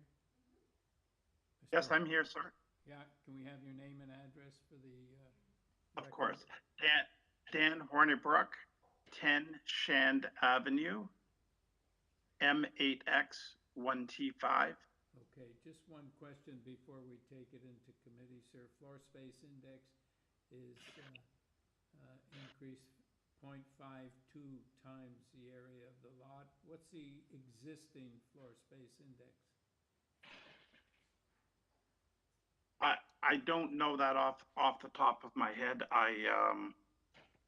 I know that the floor space index numerically is larger, sounds larger than it really is. This is a ravine property that is not, we're not allowed to use any of the slope or the rear yard with respect to the GFA number. Otherwise, it would conform. But because we're unable to use the ravine, the number is larger than it would otherwise be.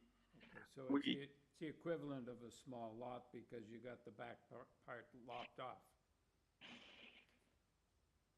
Yeah, there's still a fairly substantial, in fact, there's a lot of tableland. So, what we did is the original home, or this new home, if you will, or extensive renovation, we've built on the original footprint. We haven't extended the footprint at all. So, you know, the variance, as I say, seems, you know, numerically larger than it really is. The home takes up or encompasses no more of the property than the original home did that was built 70 years ago. Okay, thank you, sir. Panel, do we have any questions, or do you have a motion, Peter? I have a motion. I think the applicant's information that yes, this is a ravine lot, so that cuts out a bunch of the area, and the fact that this is within the existing footprint. This is a very reasonable application, and there's just the one variance being sought, which I think the impact of that is minor. So I move approval with no conditions. Right, seconder, Zahir, all in favor? Have your approval, sir. Thank you. Number 36, 86 Woodlawn Avenue East. The purpose of this application is to construct a new 3-story detached dwelling with 2-car integral garage, a front ground floor terrace and a rear patio, a front 2nd-story Juliet balcony, and a rear 3rd-story balcony. With this application, we have material submitted by the applicant. We have correspondence from Transportation and Urban Forestry. We have support from 41 Summerhill Gardens, and we have opposition from Woodlawn, Shaftesbury, Summerhill, Ottawa Street. Okay, Mr. Andres.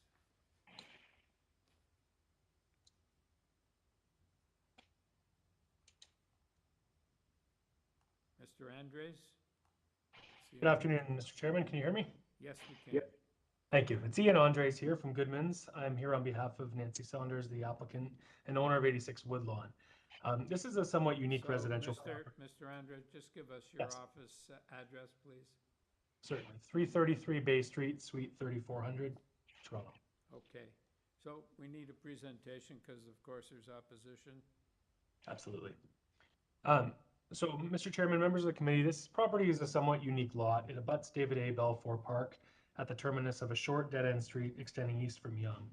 It's a narrow lot. It has a 3-story house constructed at the top of an embankment, which creates a large front yard setback condition in line with the 2 houses to the west. Further to the west, the remainder of the north side of the block is taken up by a large YWCA building with minimal setback. The subject lot has an existing driveway which starts at the southeast corner. It takes up a significant portion of the front yard and curves up to the west side of the property to provide access to a pad at the front of the house. When the original house was built at the top of the hill, there was actually a garage at the foot of the driveway next to the street. At some point, to avoid having to walk up the slope, the front yard grading was altered and fill was added to the lot to construct a parking pad at the top of the hill. This had the effect of extending the tableland outward and resulted in a steeper driveway at the bottom. I mention this because it is not actually a pristine landform. This is an escarpment that has evolved over time to accommodate the realities and necessities of an urban residential environment.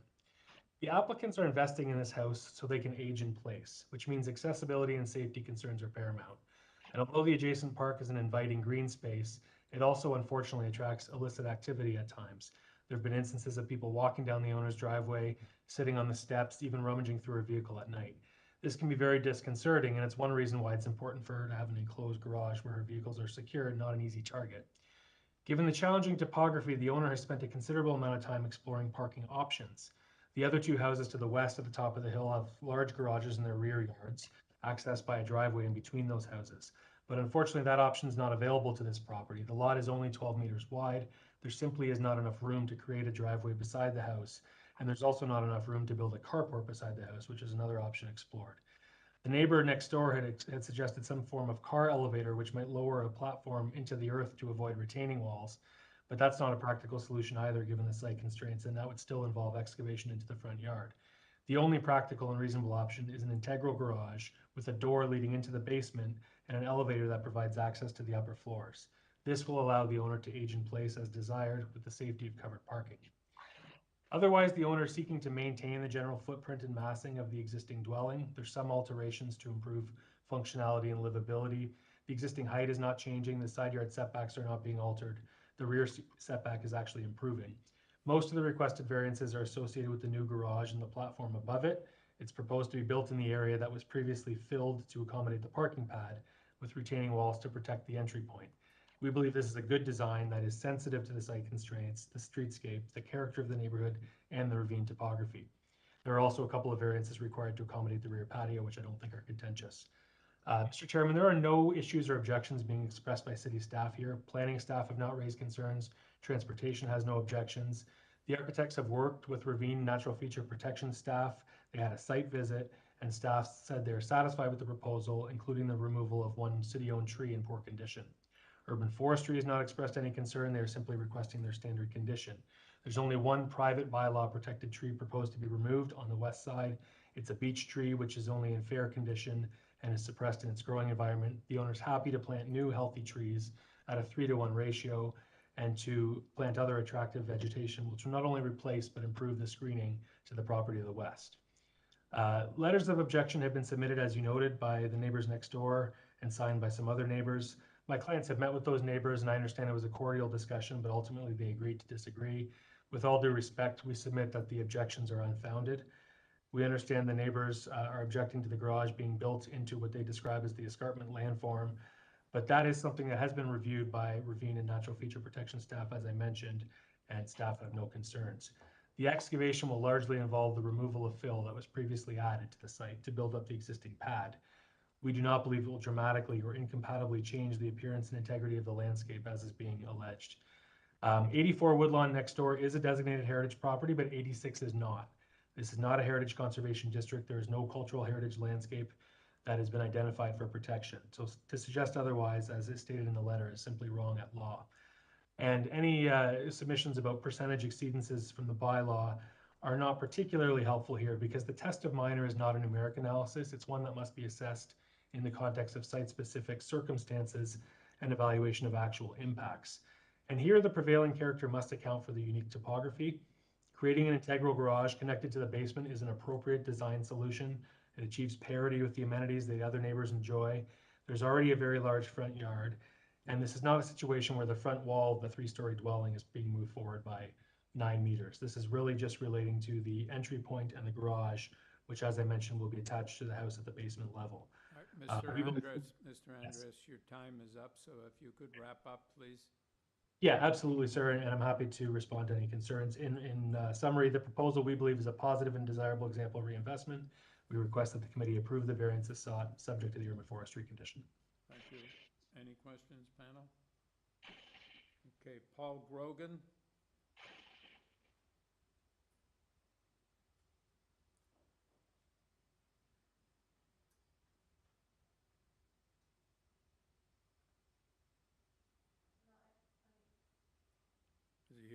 committee. Thank you, committee chair. I'm one of the neighbors across the street at 85 Woodlawn. We've lived in the neighborhood for approximately 15 years. For the record, sir, could you just tell us your name? Sure. Paul Gogan, Gogan, 85 Woodlawn Avenue East. So, sir, is it Gogan or Grogan? Gogan, Gogan. Okay, so we had a mistake here. Thank you. Go ahead. No, thank you. Go ahead. Thank you. We were one of the neighbors that signed the submission to the city outlining kind of the variances that we thought were not minor in nature. And I think that you have that exhibit, so I don't need to restate that. The one thing I would say is that the character of the neighborhood has been it's benefited from the zoning requirements that have occurred throughout the years. And we feel that a garage projecting a significant amount into what we consider the front yard of the property changes the nature of the property and is not minor in nature. And and again, we've lived there for a long time. We've never had a safety concern in our neighborhood. We live across the street. There may be unique circumstances for the neighbor's property, but we're a very well-traveled street by dog walkers, by pedestrians, connecting across Summerhill Gardens through Woodlawn. And I don't feel that's a safety issue. It's a very legitimate claim by the claimants. The only thing I'd suggest is that the larger theme is that, again, we don't have any issue with the rear yard, but the projection of that property, of that garage into the front yard changes the nature of our streetscape and is not minor in nature. And that if you look down our street, there are no properties that when you look at their front of their properties, the first thing you see is two front garage doors. We see front porches, we see facades of houses, and cars are parked behind, all up and down Woodlawn. This is a complete exception to that, with the exception of the YMCA, which does not have parking at all. So thank you very much for your time, and that's all I have to add today. Right. Thank you, sir. Bob Campbell? I did have a question for the speaker. Oh, sorry. Go ahead, Nimrod. Yeah, my question is, you indicated you live across the street almost. So I'm curious, what the garages are going to be set back about 20 meters, I believe, from the front property line. Will you be able to see those garages from the street? We will be, and the fact that the property is elevated up a hill because of the aspect angle that you look at it from the street level, it'll be pretty much the only part of the ground floor that you'll see of the house is these two front garage doors. You won't really see the existing main house, which they propose also to renovate. So it'll really project forward and be the primary element that people will see from the street. And so if the garage was set back to where the main part of the house is, would that make a difference? If it was in the same kind of plane as the main facade, I think, yeah, that would probably be a much better solution. All right, thank you. Any other questions? Okay. Bob Campbell? Yes, can you hear me? Yes, we can. Good, thank you. Yes, I live at 84 Woodlawn. That's the house next door. My house sits on the top of the ridge that runs along the north side of Woodlawn Avenue East. Can we have your name for the record, sir? Yes, Bob Campbell. Thank you. C-A-M. Yeah, go ahead. Okay, thanks. I'll try and be brief here, but thousands of years ago, that ridge on the north side of Woodlawn formed the shore of Lake Iroquois. The old lake has drained away now, of course, but its shore remains a salient feature in Summerhill, where over 40 years ago now, prominent Toronto architect and famed artist James Avon Smith built a home at the top of the escarpment that then looked out over the city to Lake Ontario. That house and property is now registered under Part 4 of the Ontario Heritage Act. Smith liked the location so much, he encouraged his business partner to build a house next to him at 82 Woodlawn. Years later, in the 20s, an English professor at the University of Toronto bought what was Smith's orchard to the east and built his own house on top of the escarpment at 86 Woodlawn. Since then, for over 100 years, the three houses have sat in a line on the top of the escarpment that swept gracefully down the street. That escarpment is woven into the culture of the neighborhood, a prominent and characteristic feature, one well known in the area and to those walking along Woodlawn to enjoy the greenery of the little park to the east. Two-car underground garage projecting to the south of 86 Woodlawn, the applicant's house, excavated into the lip of the escarpment, along with the concrete retaining walls to support it, the removal of a dozen trees and substantial grade changes required to build and access the garage would dramatically damage the integrity of the ravine line and slope, lower the aesthetic value of the neighboring houses to their detriment and that of the neighborhood. That's not just my view. For the years, previous owners of 82 and 86 Woodlawn have presented plans for similar underground projecting garages. In both cases, those plans were turned down because they were inconsistent with the existing appearance of the street and planning laws intended to protect this natural feature. I understand the applicant's desire to renovate his house and the request for minor variations to do that. However, I strongly object to the planned garage, which would involve major variations and the destruction of the escarpment. Thank you. Thank you, sir. Stephen Job.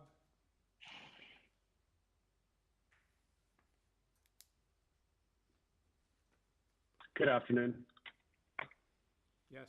Can we have your name and address, please? Stephen Job, 81 Woodlawn Avenue East. Thank you. Can we have your comments, please, sir? Thank you. My name is Stephen Job, and I live almost across the street from the subject site, just west. I share the view of my 26 neighbors who have signed a joint letter objecting to some of the requested variances. First, let me say that our new neighbors are very welcome to the neighborhood, and I admire their desire to improve their home. And I also think, which I know my neighbors agree with, that the requested variances to the house itself and to the rear deck are reasonable. But the requested variances associated with the projecting front yard double garage and the associated elements, including an oversized driveway, 2 retaining walls, stairs, and a parking pad, do not meet the 4 tests of the Planning Act and should be denied. These are variances 3, 5, 7, 8, 10, 12, and 14, and I will limit my comments to these requested variances only. This proposal fails to meet the general intent and purpose of the official plan in 4 ways. First, it fails to meet the OP requirement in policy 4.1.5 that development in neighborhoods will respect and reinforce the existing physical character of a neighborhood, including specifically sub-policy E, prevailing location, design, and elevations relative to the grade of driveways and garages, and sub-policy F, prevailing setbacks of buildings from the street. This proposal disregards both of these requirements. Of the 25 homes on this street, not one has a front yard garage, even for a single car, let alone 2 cars, let alone projecting into the front yard setback. Woodlawn Avenue East also has an extremely consistent front yard setback at present. The greatest existing variance that I could identify is approximately 2 meters, whereas this application proposes an 8.62 meter exceedance beyond the required setback, plus an additional 8 meters or so of retaining wall, stairs, etc. It is not appropriate to completely disregard the prevailing garage and front yard setback character and policies in this way.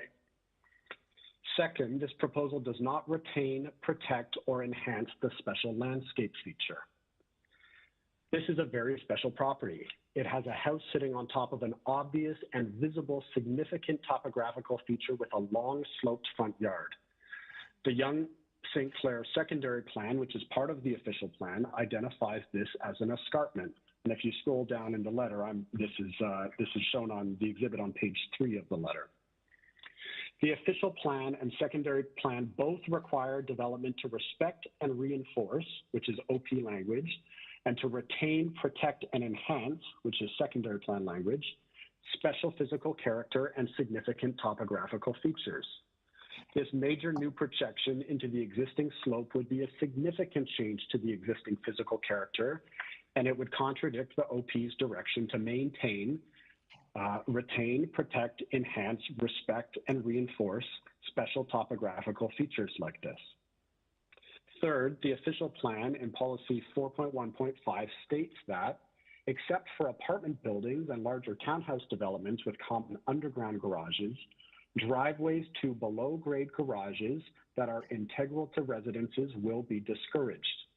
Based on the grade and drawing submitted, the proposed garage is integral and below ground, which is contrary to this policy of the official plan.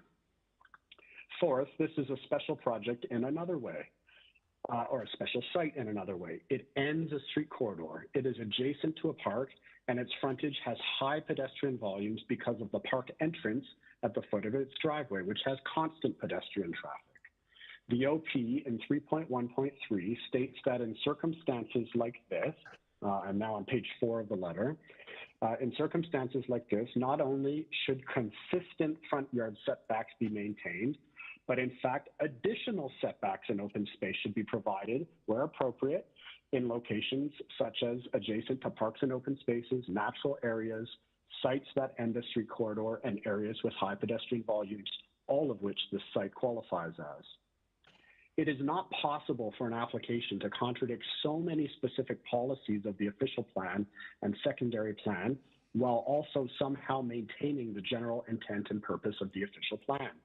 On this basis, the Planning Act test regarding the official plan is not met. I also have 2 comments regarding the test of the general intent and purpose of the zoning bylaw.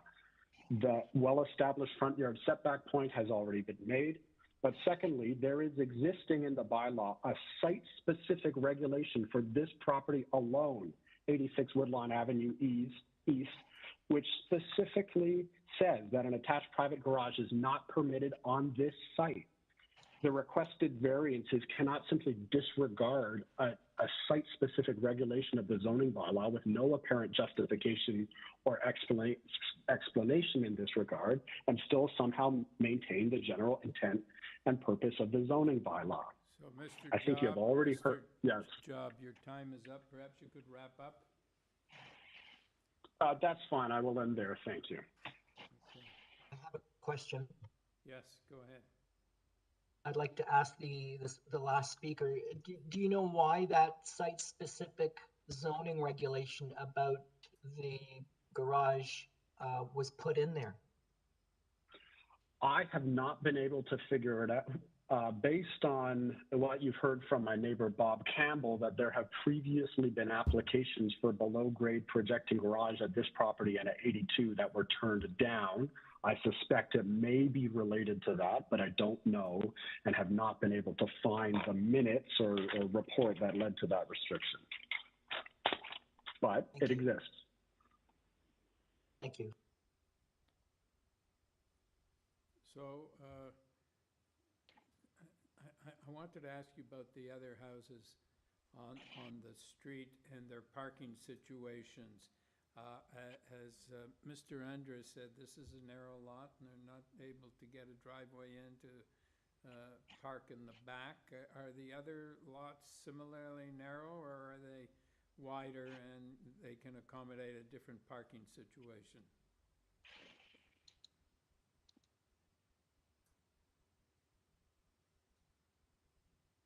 Mr. Job? Are you hearing me? No, we aren't. Okay, trying again, testing. Yes, we're okay now. Thank you. Yes, the actual width of the subject site is 40 feet or 12.19 meters, which is wider than the average or the typical lot on this street, which is somewhere between 8 and 10 meters wide. There are a few exceptions to this, such as my semi, which is narrower, and some detached houses which are slightly wider, but the prevailing lot is about 30 feet wide, and they have managed to have parking either in the front yard pad and driveway, which is the present condition at 86 Woodlawn East, or in some cases to garages in the rear yard, but never to a front yard garage, not once.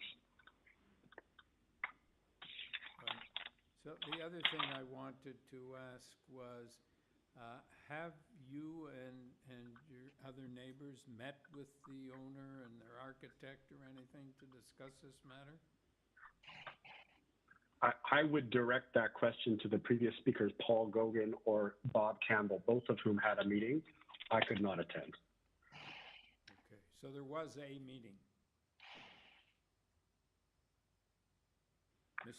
Yes, and some other conversations on top of that, direct conversations. Okay, but there was no agreement. Not that I'm aware of, sir. Okay, thank you, sir. Any further questions, panel? Mr. Andres?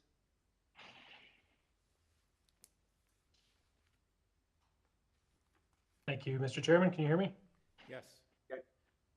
Okay, thank you for the opportunity to reply. I'll just briefly address some of the previous speakers' comments about the official plan policies and the zoning amendment, zoning provisions to start. With respect to tests such as respecting and reinforcing the existing physical character, these are matters on which reasonable people can disagree, but we believe that what is proposed is not a dramatic alteration of the physical character. It will not destabilize the neighborhood. And there's no sacrosanct principle that there cannot be any sort of excavation or construction within or near to an escarpment. As I tried to describe previously, this is not the original landform and Lake Iroquois shoreline on the subject property. There has been fill added to it previously, and what is proposed is really being built into where fill was previously added for functional reasons. The policy tests do not go so far as to say what the opposing parties here are saying they do. They do not say that there should be no construction whatsoever into the escarpment. And we believe this is a sensitive solution. There are really only 3 houses or 3 properties like this property on this street. So while it may be correct to say on the south side of Woodlawn on this block, there are no other front-facing garages or front wall garages, those are much different lots. They're quite uniform in size and configuration. And on the north side, it's different. There's 3 lots which have the steeper topography in the front, and the other 2 lots have covered garages, whereas our client's is not big enough to accommodate that, as was discussed. So while it may be that a front parking pad works in some of the other properties, that's not a solution that my client wants in this case. And with respect to the site-specific zoning regulation, it's over 30 years old. That may have been deemed appropriate at the time based on a prior application, but the Planning Act is clear that each application must be assessed on its own merits. The case law is also clear that any application for a minor variance must be assessed against the 4 tests in subsection 45.1. So just because there's a site-specific regulation saying there can be no integral garage does not mean that there can't be a variance to that, provided the general intent and purpose of the bylaw is maintained. As I think you hear all the time, the general intent and purpose of the zoning bylaw is to provide appropriate development standards that ensure compatibility and respect for physical character. So that's really the test and the question that has to be asked here. And what we're submitting respectfully is that those questions have to be considered in light of the unique site circumstances relative to the rest of the houses on the block. And you've already heard me say that we believe in this case that test is met.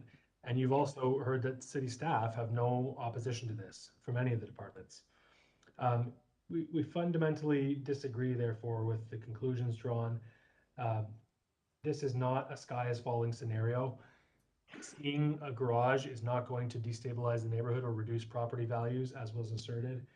And it's also incorrect to say there's a dozen trees being removed to accommodate this. In fact, a permit is required for only 1 private tree that's bylaw protected. There are some other smaller trees that are being removed that are not protected by the bylaw. Those can be removed this afternoon and no permit is required. In fact, there's only 1 permit required for 1 beech tree.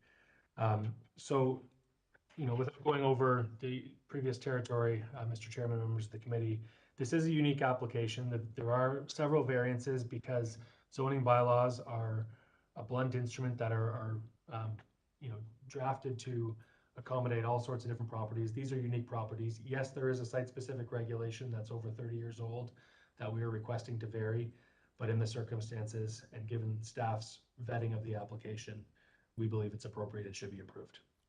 So I just want to clarify with you, Mr. Andres, because we vary site-specific plans all the time, particularly with respect to large condominiums, parking issues, etc. So I just want to clarify for the rest of the panel that because it was put forward as you can't change this. At least that's what I understood from one of the opponents, that you can't, this is the law, you can't change it. And as I understand it, and as you seem to have said, it isn't. It's like a zoning bylaw, you can vary it. That's correct, sir.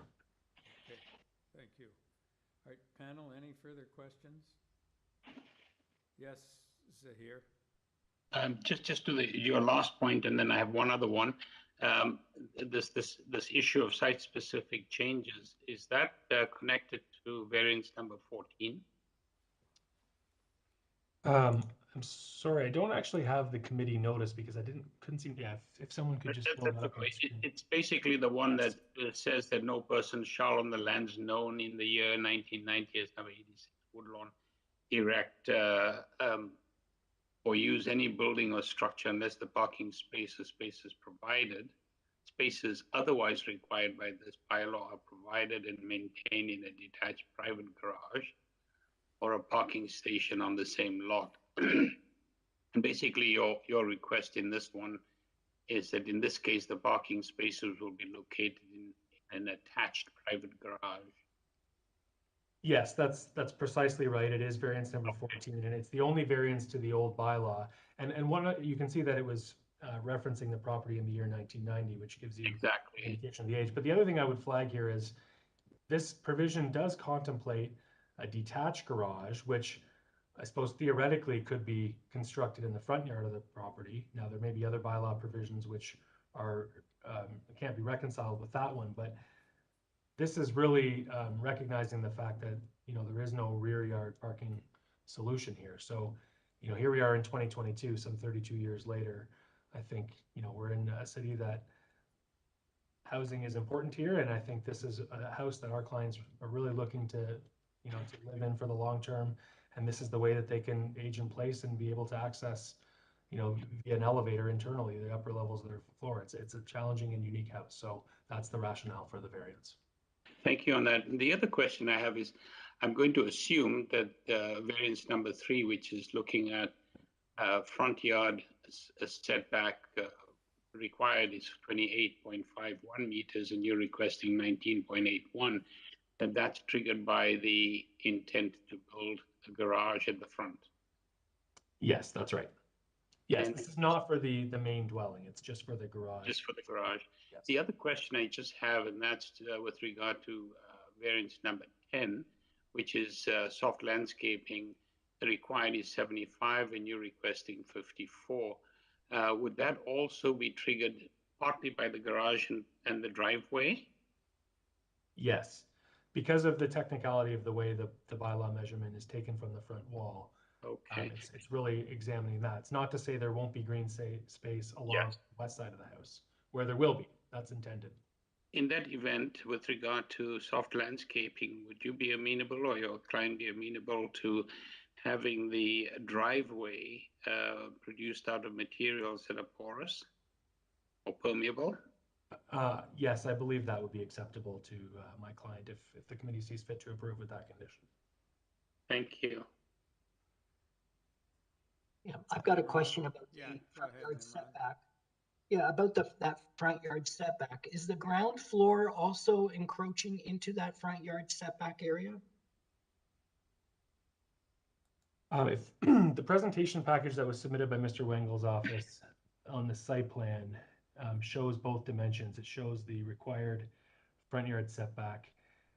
You can see in it that the existing house actually already encroaches where the front wall and the front bay window are. If you blow that up, you can see the green outline is actually the footprint of the existing house, whereas the red dashed line is the bylaw required front yard setback, which is driven by the most southerly point of the adjacent house at 84. So the existing house is already further south and further into the front yard than house at 84 through which the setback is measured from. So the answer is yes, but it's also an existing condition. Thank you. Any further questions? All right, any comments? Do we have a motion?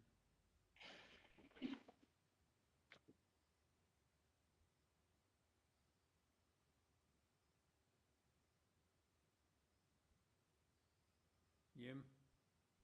Yeah, I'm looking at the design. Actually, what I understand is that they're taking the advantage of the site, which, the existing buildings are much higher, and then they take the advantage of going into the garage, and the proposed house is more or less the main mass of it is more or less the same as the existing one.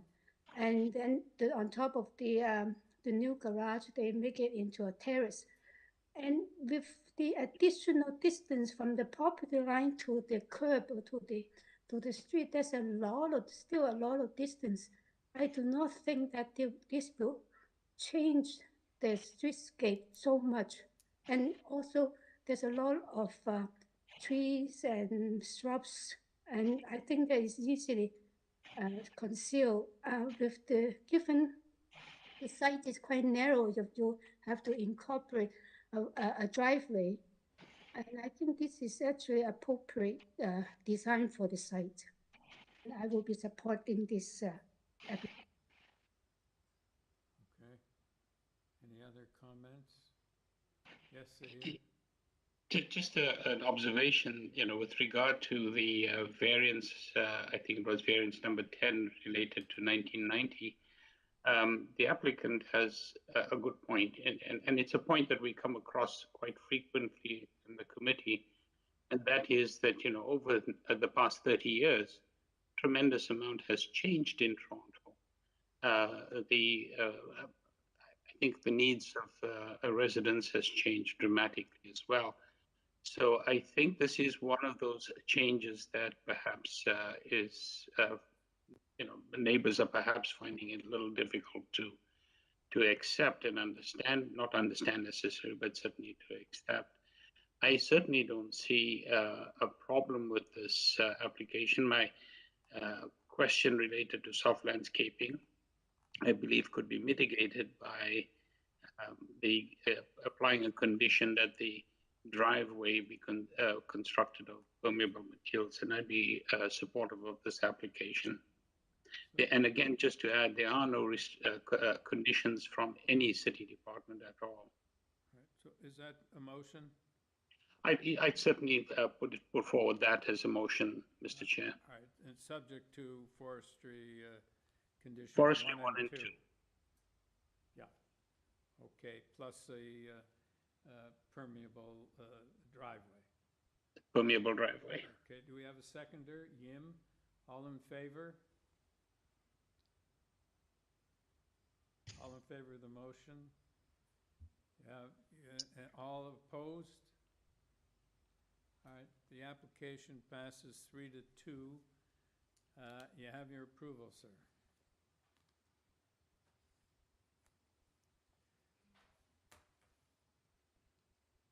Number 37, pardon me. Yeah, number 37, 57 Alhambra Avenue. The purpose of this application is to alter the existing 2.5-story detached dwelling by constructing a rear 2-story to connect with the existing rear 2-story addition, 2 new dormers and a new rear ground level deck. With this application, we have material submitted by the applicant. We have 3 form letters in support from other properties on Alhambra. Lila Yavari.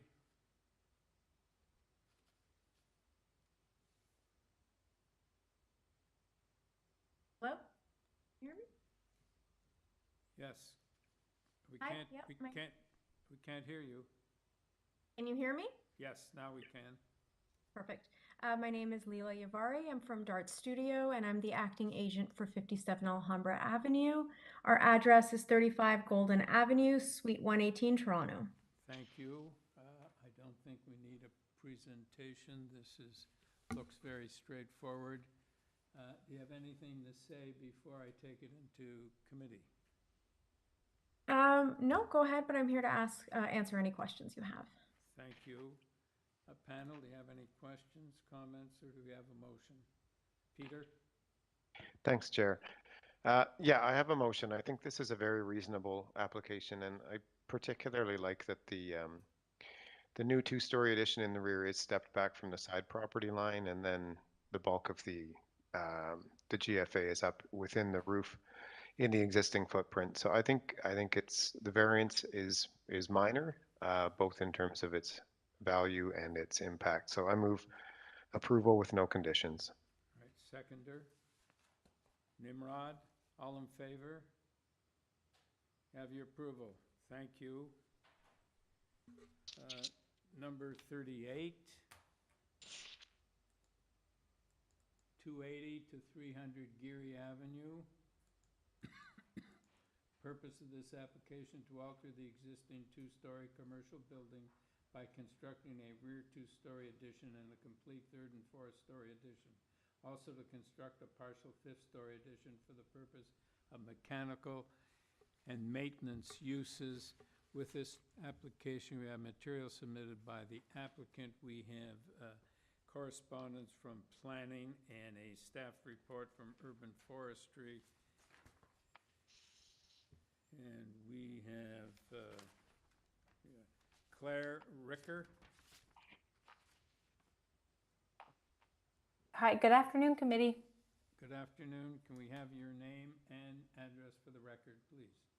Absolutely. My name is Claire Ricker, and I'm a senior planner with Bousfields Inc. I'm the agent representing the application. My address is 3 Church Street, Suite 200 in Toronto. Thank you. I don't think we need a presentation. Is there anything you want to say before I take it into committee? I'll just note that I had the opportunity to review the written submission prepared by Urban Forestry. As you will see, the condition relates to filing of a tree permit.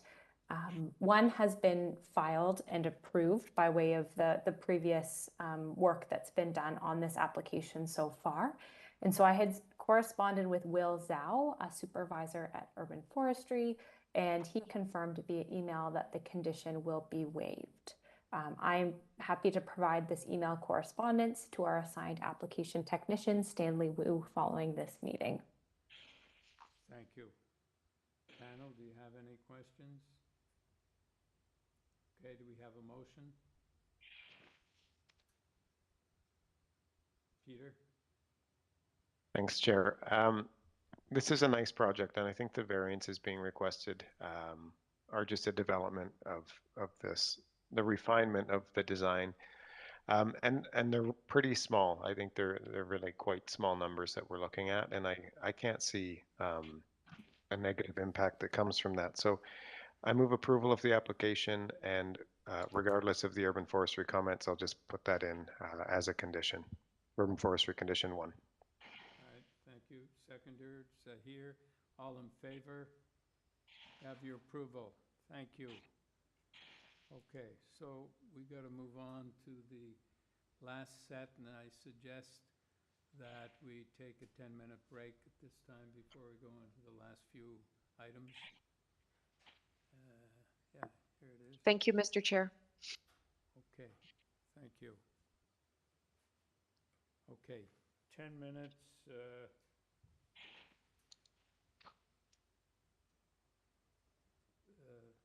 Back at 5 to 5.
abstain.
Okay, we're now at number 39A, 25 Indian Road, Crescent. This is an application which involves, first of all, a consent to sever the two residential lots into parts 2 and 3 and draft our plan. Parts 2 and 3 have a lot frontage of 13.46 meters in Indian Road Crescent and an area of 460.5 square meters. A new 3-story detached dwelling containing 4 residential units, a fourplex, will be constructed and will require variances to the zoning bylaw as outlined in minor variance application A0852/21TEY. The retained part will be Part 1, Draft Our Plan. Part 1 has a lot frontage of 13.47 meters on Indian Road Crescent and an area of 448.1 square meters. A new 3-story detached dwelling containing 4 residential units, a fourplex, will be constructed and will require variances to the bylaw as outlined in minor variance application A853/21TEY. With this application, we have material submitted by the applicant. We have correspondence from city planning.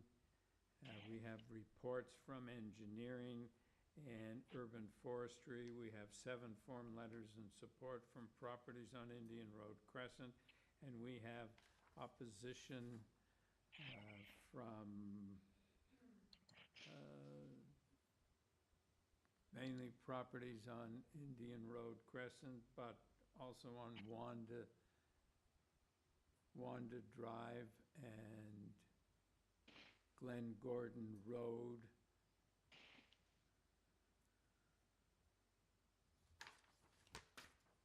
Okay.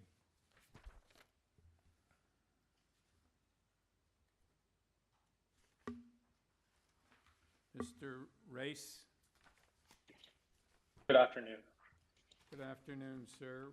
We need your address and your name for the record, and we need your presentation because there's, as you can imagine, lots of opposition.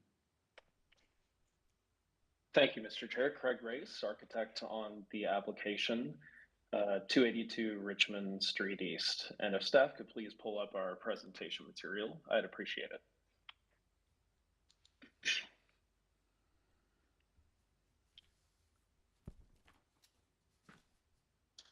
Should I proceed, Mr. Chair? Pardon? Should I proceed? Yes, go ahead, please. Thank you. And if we could go to the second page of the brief, I think it's important to understand that today's application is only for one house. So originally on the site, as the graphic on the left depicts, there was a fairly large brick home. Approvals are in place for the north house that is subject to this application, as is depicted in the center image.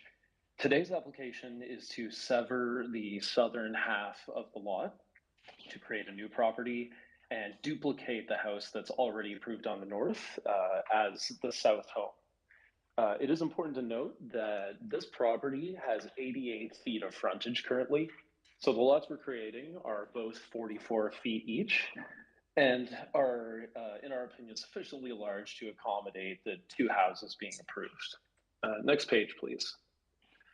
So the context for the area is extremely well connected and vibrant. If staff could please go to the next page. There is a wide variety of house typologies in the neighborhood, including single family homes, duplexes, multiplexes, and rooming houses. This is not a rooming house, but just to give you an idea of the diversity in the immediate area. And similarly, it's only 1 block from Bloor Street. So in our opinion, it's extremely well connected by commercial and public amenities and transit. And it is the ideal neighborhood where that type of missing middle housing is appropriate to exist. Next page, please. There are 4 variances associated with each house. Once again, the variances on the north house are to maintain the home in its current state on the smaller lot. And also for the new house being proposed on the south. They are inclusive of building depth, which we have limited to 17 meters, which is typical for a single family detached home in this area.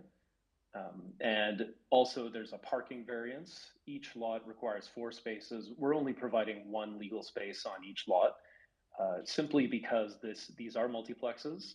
And the tenants do tend to be bike and transit oriented and have excellent connection to public transit on Bloor. Next page, please. The floor space index is something that is in keeping with the neighborhood. We're proposing 0.82 and 0.8 times coverage, which is above the 0.6 permitted, but certainly below the larger numbers you can see in the area. And that's because these lots are quite large, frankly. The depth and the width does allow them to support a fairly large home and still be in keeping with typical FSI stats for the area. Similarly, there's a main wall height variance being triggered. We have gone to lengths to lower the eave height at the front of the home to keep in character with the streetscape, but the dormers exceed the required maximum and trigger this variance. Next page, please. We've included a shadow study, which is in depth in the appendix for your review.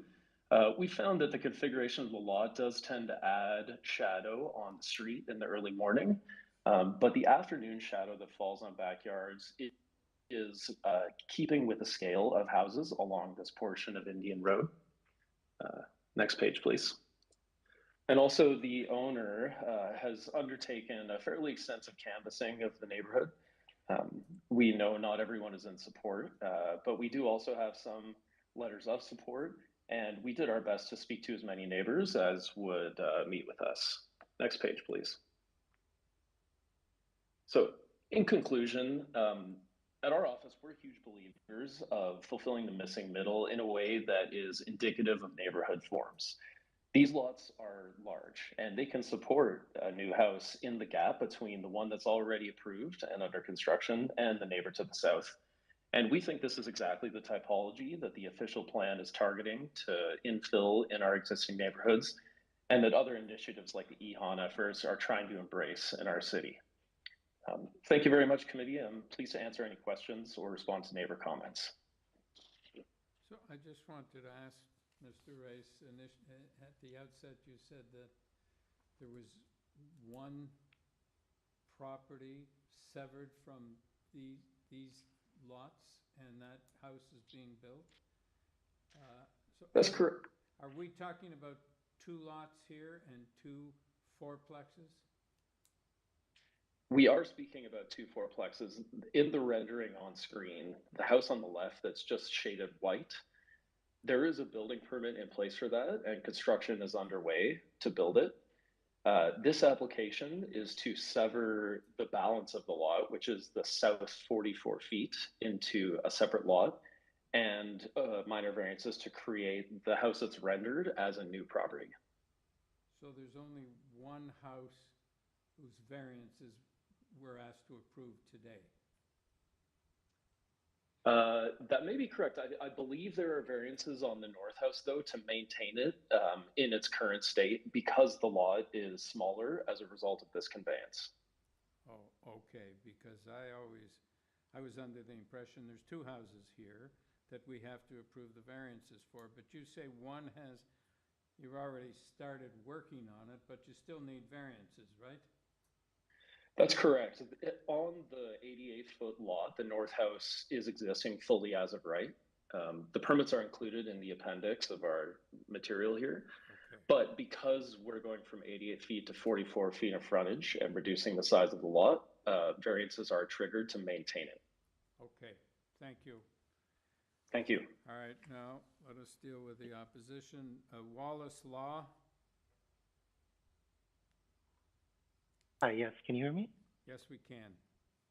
Hi, so I reside in, owner and residence of a nearby house, Indian Road Crescent. And I'm curious about. Could you please tell us your name and your address? Yeah, it's Wallace Law, 40 Indian Road Crescent. Okay, can we have your comments, please? Yeah, my comments are first, I was not aware that the one house was already accepted as a building, and this is an addition by splitting the property and building a new building. That was not made clear to me in any of the notices that I've received. That's for my first concern. And then my second is around the letters that I've presented here, in that we frequently use the rear laneway as a walkway, and the house is oriented towards the rear, as in the parking and entrances are mostly facing the back. And as a result, the laneway will be utilized a lot more frequently. And I'm curious how, I don't think this is a good use of the design and space, especially with the pie-shaped lot. Very limited access for cars and people. Those are my main concerns. Thanks. Okay, thank you, Mr. Law. Anna and Andre French. Oh, they're not there. Felix Russo. Hello, can you hear me? Yes. So let me first address a few things that Mr. Ray mentioned. Can you first tell us your name and name your is, address yes. for the record, sir? Name is Felix Russo, R-U-S-S-O, and I live at 33 Indian Road Crescent. Thank you. Go ahead. 2 houses, yeah, 1 house north. So first, before I proceed with my comments, I want to mention there has been no start of construction on 25 Indian Road Crescent. That, I don't know if that gives you the impression it's already been started in construction. It has not. The house that's originally there is still there. No demolition permit has been granted. Nothing has started there. Okay. My main point that I want to make is, first of all, a few things they mentioned. They went on to mention the frontage is 44 feet. Yes, that's a good frontage. What he failed to mention was the lot is pie-shaped. In fact, the property that I live, there's, with my neighbor at 31,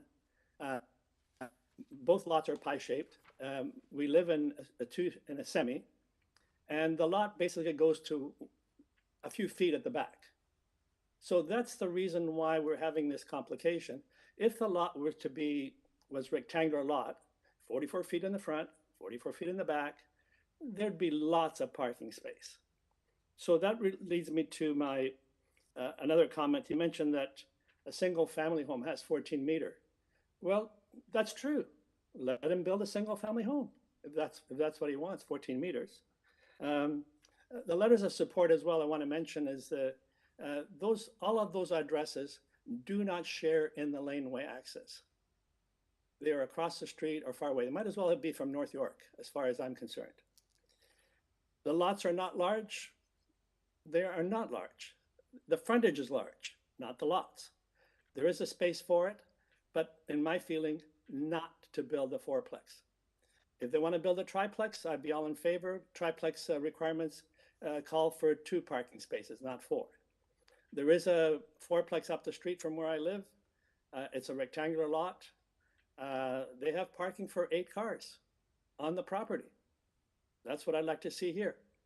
So they should reduce the build. I think it's oversized for the area. It's not appropriate. It's not desirable. I think they should be a little bit more caring for the neighborhood and the texture of the area.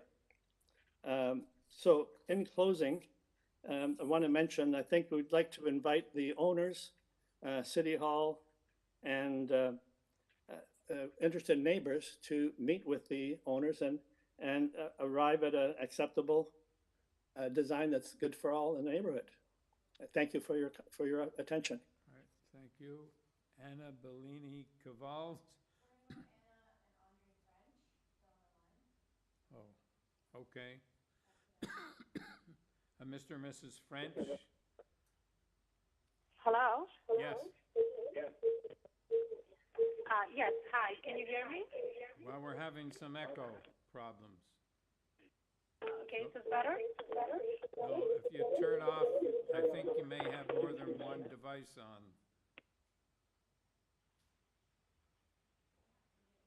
Hello? I think they turned off, period.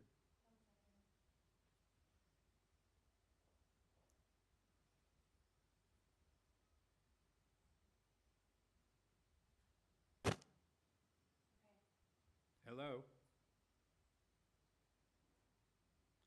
Miss French?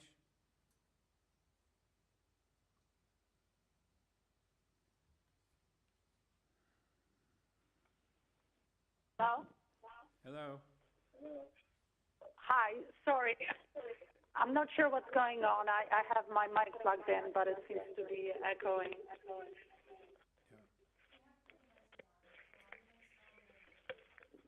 Yeah. We're going to mute 2 of your devices. Okay, hello? Oh, they're gone now. Are they still there? Oh, yeah, I'm still here. Okay, now It sounds... might echo, I'm not sure. Yeah, it sounds better now. Can we have your name and address for the record, please? Yes, I'm speaking on behalf of my husband, Andre French, and myself. We are the longtime owners of 21 Indian Road, Crescent. Yeah, okay. What are your comments, please? I just want to clarify that I was under the impression that all 3 applications that were sent out for the severance as well as for the 2 fourplexes were being considered today as one.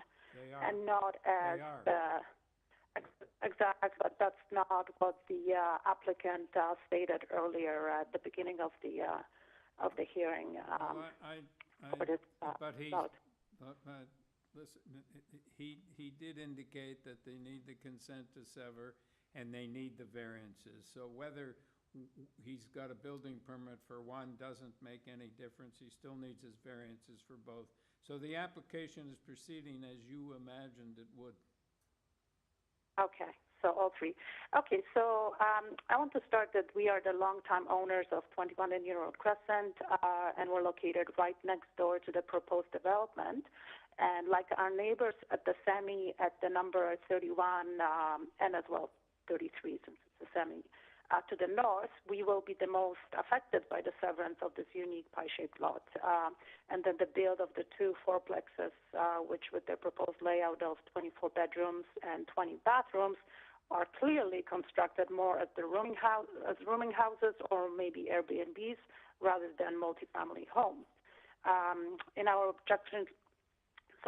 projection letter submitted to the committee on October 12th, we have outlined in detail why a development of this scale and style is not desirable for this quiet, established neighborhood, consisting mainly of century-old single-family homes with children and seniors, blended with a few houses converted into two or three unit dwellings. With respect to the four variances triggered by this application and their obvious negative impacts, they do not appear to be minor. Number one, insufficient parking, only one spot proposed instead of 4 required. So in total for this application, instead of 8, only 2 spots will be offered for both applications. Number 2, overbuild of the structures, heights of 9.39 meters instead of 7.5 meters, maximum permitted currently by the bylaw.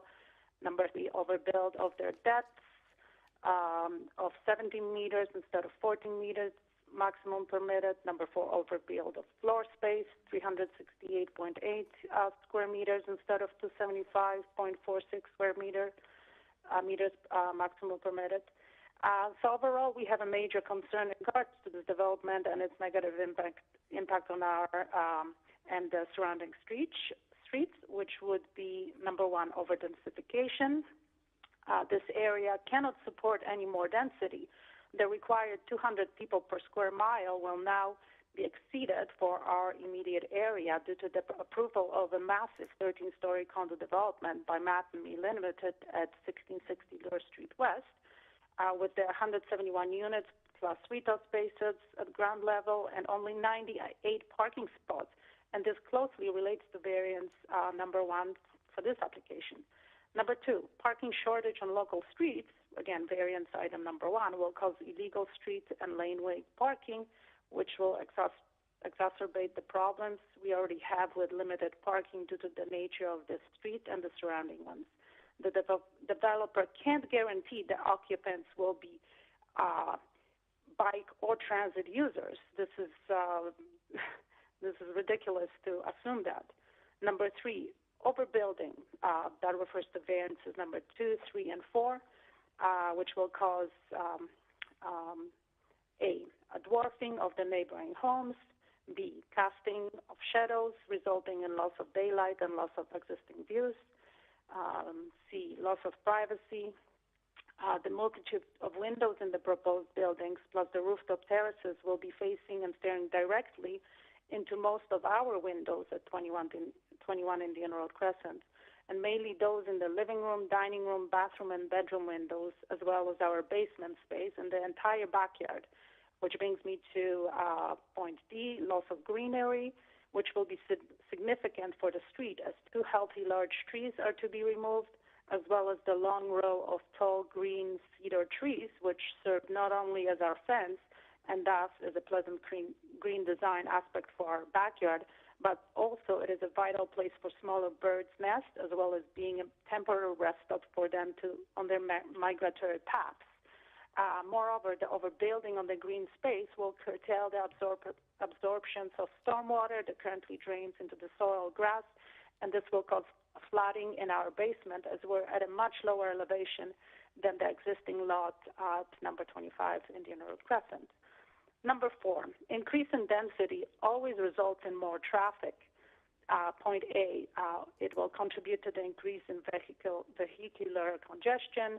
Point B, it will cause an increase in air pollution, noise pollution from idling cars. Number C, will affect the safety of pedestrians and cyclists and children boarding the school bus. As per my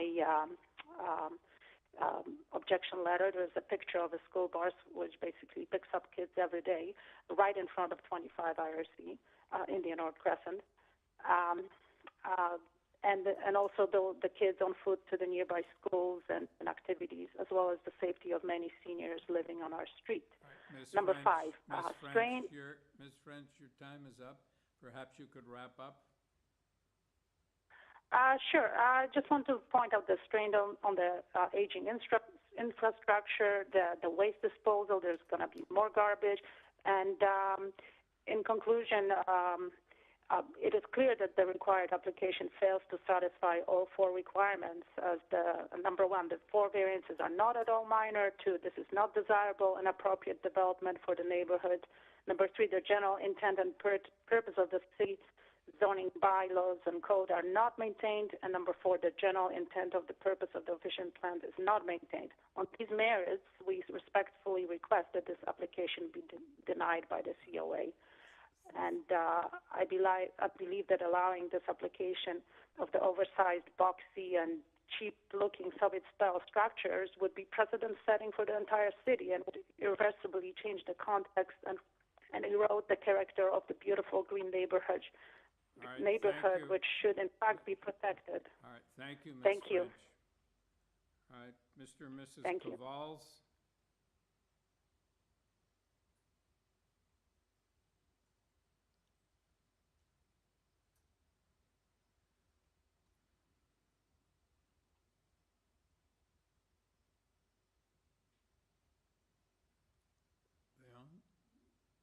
Ms. Cavals, Mr. Cavals? Are they unmuted? Yeah, yeah.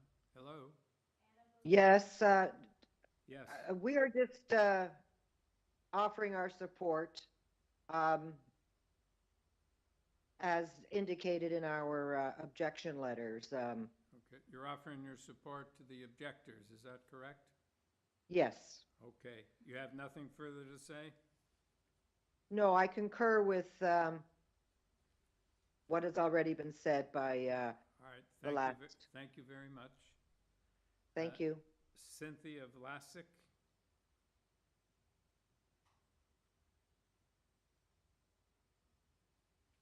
Actually wasn't intending to speak. I just wanted to attend to listen. I've already submitted my my objections in a letter. But for the record, it's Cynthia Vlasic. I'm at 19 Indian Road, Crescent. And I have, a lot of concern about what's already been said, the pie-shaped lot, the parking, the crowding, etc. So thank you. All right, thank you. Helga Telwhite.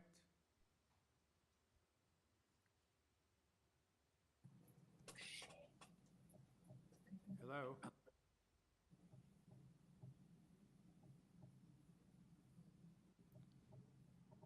Ms. Tallwhite? Okay. All right, is she there? Hello? All right, can we move on to Kenneth Sherritt? Is he there? Mr. Sherritt?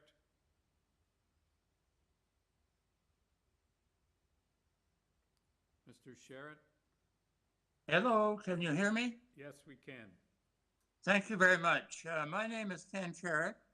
My wife Barbara and I live at 31 Indian Road, Crescent, and our 110-year-old semi-detached house is located on the lot immediately to the north of the shady side of this proposed overdevelopment. We feel that the current zoning on the two lots provides for significant intensification as required in the official plan. The existing zoning, we feel, would support possibly 8 two-bedroom units, maybe with up to 16 beds, which might be more appropriate. We do not support the current oversized project containing 24 beds proposed for this site, and we do not believe the proposed variances taken together are minor. The length is 21% over, and the floor index is 33% greater than the zoning bylaw allows. One of our concerns, of course, is shade from the extra long fourplex. As can be seen from photo 2 attached to our letter, the 10-meter high wall will project about 4 meters in front of our existing porch and 7 meters in front of the west side of our house. So that's quite a significant change. And also the extra long fourplex puts the building sunken garden very near the roots of our mature maple that you can see just on the right there in the photo. Reducing the length to what the zoning bylaw allows, the 14 meters, would help mitigate this impact. Our second concern is the overbuilding of the site that has a couple of serious limitations. One is the height of the site above the street, above Indian Road Crescent. As shown in picture 1, this creates 3 problems. First of all, vehicles cannot access the site from the front, from Indian Road Crescent. Vehicle access must come from the narrow lane that already has up to about 30 cars that feed into a side street. This is completely unlike other fourplexes in the area that have a direct access to the street. Secondly, many of these properties have steep stairs, as indicated in photo 4. People face problems that are handling baby carriages or grocery carts or luggage or building materials, and there's a whole ton of things. Some people have physical mobility issues. So as a result, they must exit and enter from the rear of the property. They're not the sprightly young things mentioned by the proponent always. Thirdly, the lack of car access from the front means there's no driveway with separation between the fourplexes and the adjacent houses that we find for other fourplexes in the area. The second site shortcoming, as people have mentioned, is the pie-shaped shape of the lot that's wider at the front and narrow at the rear. What it means is the cars, at least for 31 and 33, as mentioned, have to reverse into the laneway, and the former occupants at 25 always reversed into the laneway, and that's risky for what's going on out there, including cars, pedestrians, and children. In summary, the other fourplexes in the area have direct access for to a street. Their impacts tend to be self-contained in an area. This project, because of its height off the street and the shape of the lot, will spread the impacts over a whole area at the rear. The proposal, in our view, has too much. Too many cars, too many people, too many bicycles, too many garbage cans, and too much shade. We can see no justification for approving and, in effect, bonusing this project that has several serious deficiencies. We support the significant intensification that can be attained by complying with the zoning bylaw, and accordingly, we recommend refusal of these variances. Thank you. All right, thank you, sir. Jan Goodwin.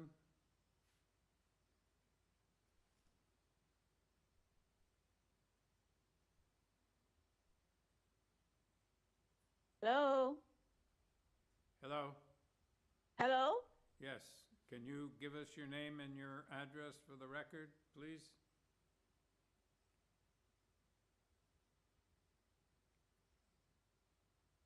Hello?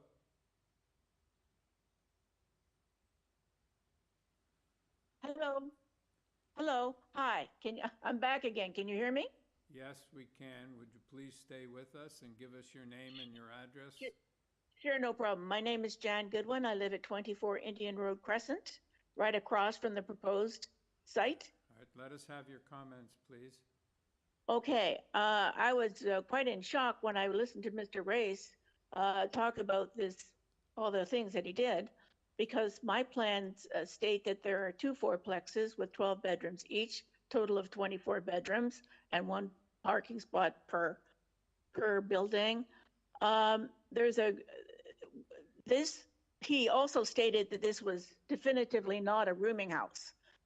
We checked with the city councilors, the city councilor here who did say it was a rooming house. So there's a disparaging comment there. So, and there is also no construction. I comply with that. There is a great problem right now. If it is a rooming house or whatever it's going to be, is right in the middle between the single family or tenanted, there's a lot of tenanted houses, as well as low-rise apartment buildings, as well as now we have the new condo builds that are literally around the corner. So already this neighborhood has a lot of development, with or without whatever's going on. Okay, this is our third go around with 25 Indian Road Crescent, and T-Lab originally deemed this a gross overbuild for the original plans. And this third go around is, to me, worse than the first two. So what actually was the same plans and an appeal. Basically, we have a great amount of problem with parking density, especially I'm disabled, and I often have to walk 6 or 7 or 8 blocks because I can't get in front of my house. And now with the insufficient parking at 1660, I mean, there's also going to be retail stores there. People are going to be parking amongst the streets in the neighborhood. They're going to be looking for side parking because there isn't any. And literally, I don't know who's going to be in these 24 bedrooms.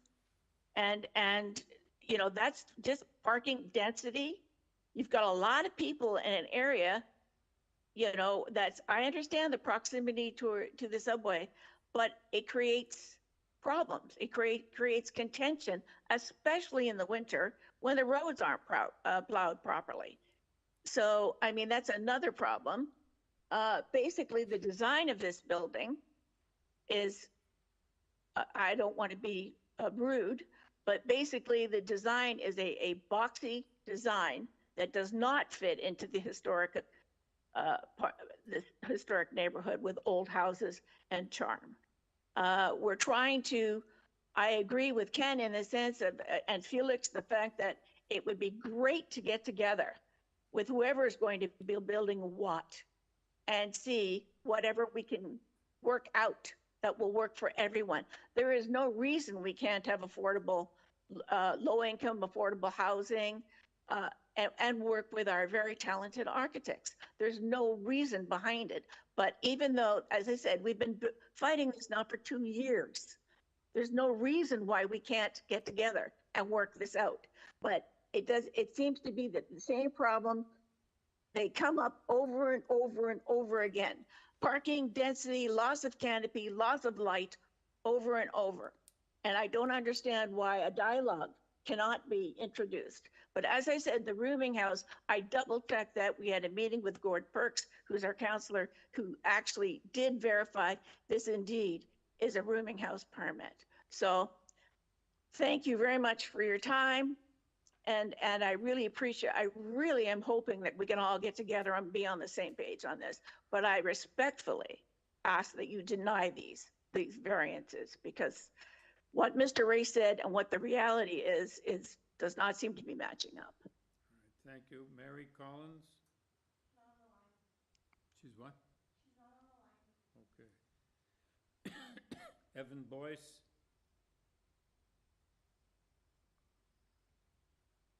Hello? Mr. Boyce? Hi. Hi, can we have your name and your address for the record, please? Yeah, definitely. My name is Evan Boyce. I live at 385 Osler Street. Okay, can we have your comments? Certainly.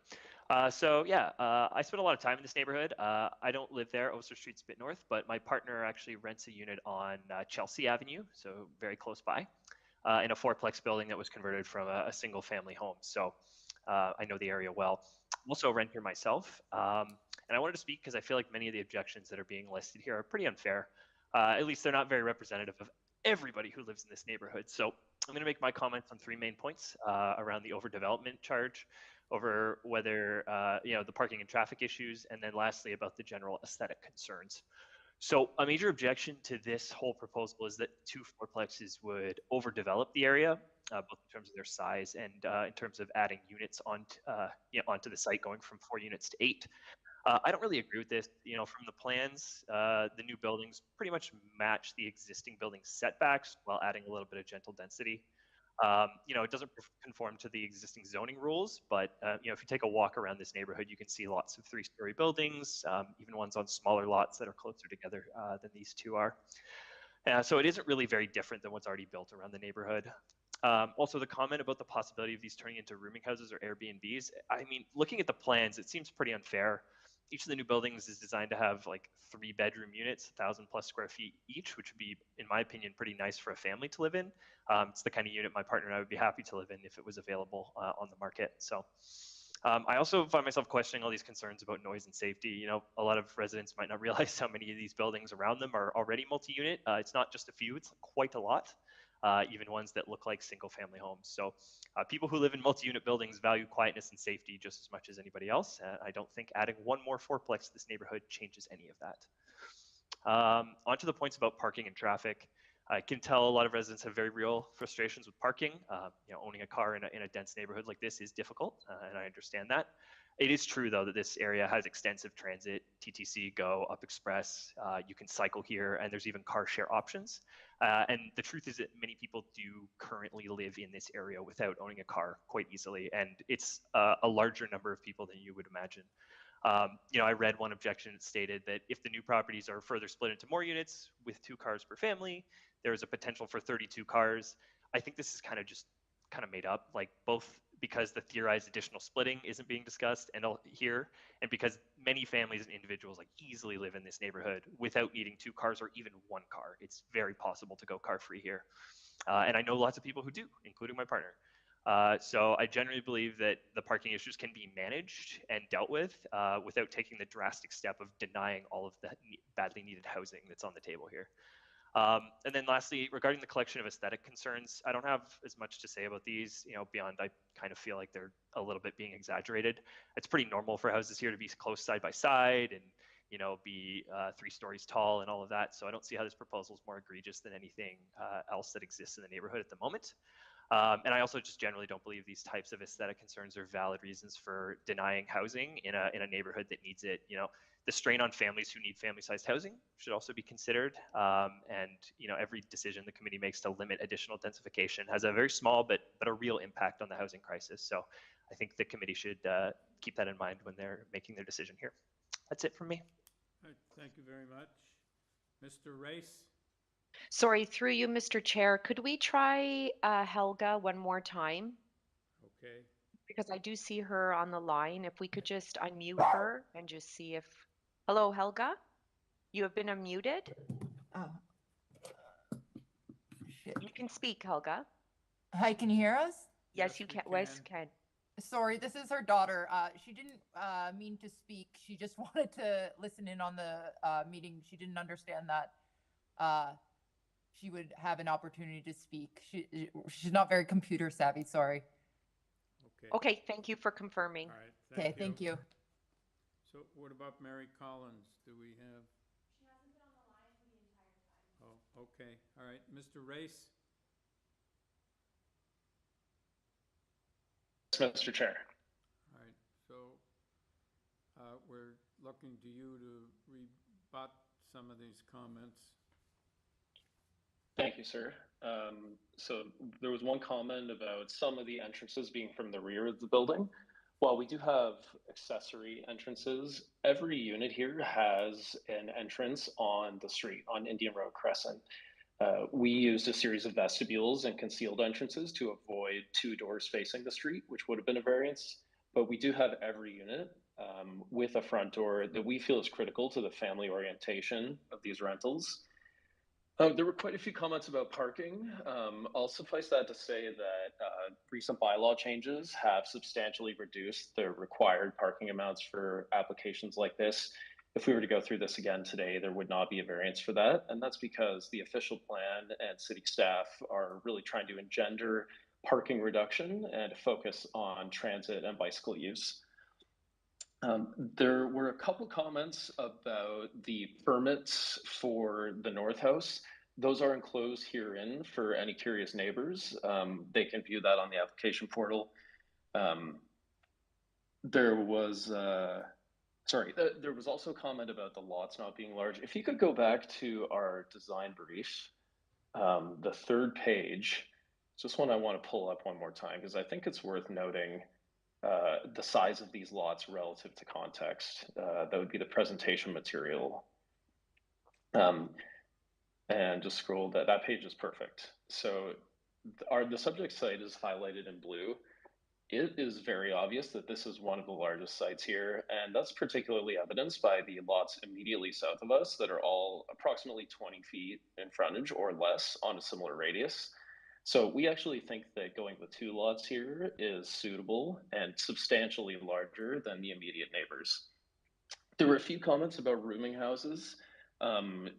Unfortunately, the councillor was misinformed. These will not be rooming houses, and the variance being considered here today would not permit for a rooming house. Those would require separate variances. So it would not be permitted without going back to committee to have a rooming house in this location. The neighbors can rest easy on that. There was one comment about the shadow to the north. If you scroll down one page, and we also have a shadow study here, very little shadow affects the house to the north. You'll see that the rear wall of the already approved and the proposed houses are actually quite a bit farther forward than the house to the north. So shadow is not a concern. No trees will be affected by this application. They'll all be maintained. There are no forestry comments on the application. There was some talk about the previous applications. Unfortunately, I can't speak to those. We were not involved in that, and those are with other owners. And I'll conclude by saying there was one comment from Mr. Sherrod to the north about how far the houses will project beyond his. And someone else mentioned that, you know, the houses look cheap. Like the designs of these houses, I think are indicative of really good architecture. Like I'm not a cheap architect. And I like to think we've invested a lot of thought into these houses to make them, yes, contemporary, but rely on modern building methodologies to blend with the context. The curved corners on the northeast of each building were specifically designed to mediate those different step backs between 31 and 21 and create a more cohesive streetscape than could otherwise be achieved with a rectangular building. So that's indicative of the investment that our client is attempting to put into these projects. We understand that there are a lot of concerns, and you know, unfortunately, we think that this is something the official plan is asking us to do, and we think this is a good example of what is supportable in the neighborhood. Thanks to all the neighbors for their comments and to the committee. Mr. Race, I just wanted to ask you about the fact that all these apartments, or most of them, are 3 bedrooms. Has your client identified a need for 3-bedroom apartments? Yes, sir. In a neighborhood like this, larger units are very attractive as rentals. They are suitable for couples with a kid or other family orientations that are recommended at the Growing Up Guidelines. So yes, that was something that was intentionally focused on. Right, thank you. Yim? I have a quick question. Can the staff please bring up the notice, the purpose of the application? That's page 51. Yes. The question to the applicant is, in the purpose clause, there's no distinction between the 2 houses, but you mentioned that one is already been constructed. Do we have to revise some of these clauses? And also this consequent 39B and C. I think 39B is existing and 39C is new. The street number is 20. Oh, I see. It's the application number. I can confirm that. Part 2 There's no is the existing part. in this description, right? Both of the houses are new. So that is not the case, and the zoning drawings do indicate the north house as an existing building to be maintained. My question is, do we have to revise this the purpose clause? It's both 39A and B. And C. They indicate, Mr. Race, that these are new 3-story detached dwellings. I respectfully ask staff to answer that. I see no reason why that would not be the case. My presumption is that it was written that way for a reason, and I prefer not to meddle unless staff gives me authority. Through you, Mr. Chair, we will revise the proposals based on what's being proposed. So Craig, can you please confirm one more time on the conveyed lot? It's a new 3-story detached dwelling? That is correct. And the retained lot will be to maintain the 3-story detached dwelling? That is correct, I believe. I don't know if it's deemed. I'm sorry, I can't confirm that. I don't know how that's going to affect the zoning review. And perhaps maybe the reason why they were worded this way is the zoning examiner is confirming that they're reviewing them under new dwellings. That may be the case. We are proposing a dormer be added to the north house from, in addition to the existing approvals. So perhaps it's considered a renovation. Fortunately, I can't speak to it beyond that. I'm happy to include some kind of verbiage relating to this being based on the existing building permit to the satisfaction of the committee. It appears from the drawings, Mr. Race, that My these two question properties is- are the same. The dwellings look, like they're identical properties. Yes. Yeah, Mr. That's- Chair, if you look at 39A, it's both of the buildings will be constructed as new. And with respect to them being identical, we did design them to be replicable. So we designed one house that is as of right on the existing lot and can be replicated as a result of this conveyance. So that's why they're the same design. And perhaps that's why the zoning examiner is reviewing these as new dwellings. I mean, we can take out the term new and just say a 3-story detached dwelling will be constructed. That's perfectly fine by me. To maintain the approved 3-story dwelling. I do have a question on that. The approved 3-story dwelling, did you get an approval for a height of front and rear exterior main walls of 9.39 meters? Because that's what you're asking for in this variance. How could the building department have granted you a building permit for that kind of variance that we're only dealing with today? Part of the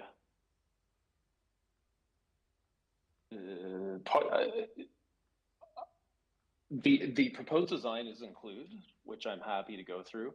I believe we did change the dormers on the front of the house that is triggering the main wall variance in the north home.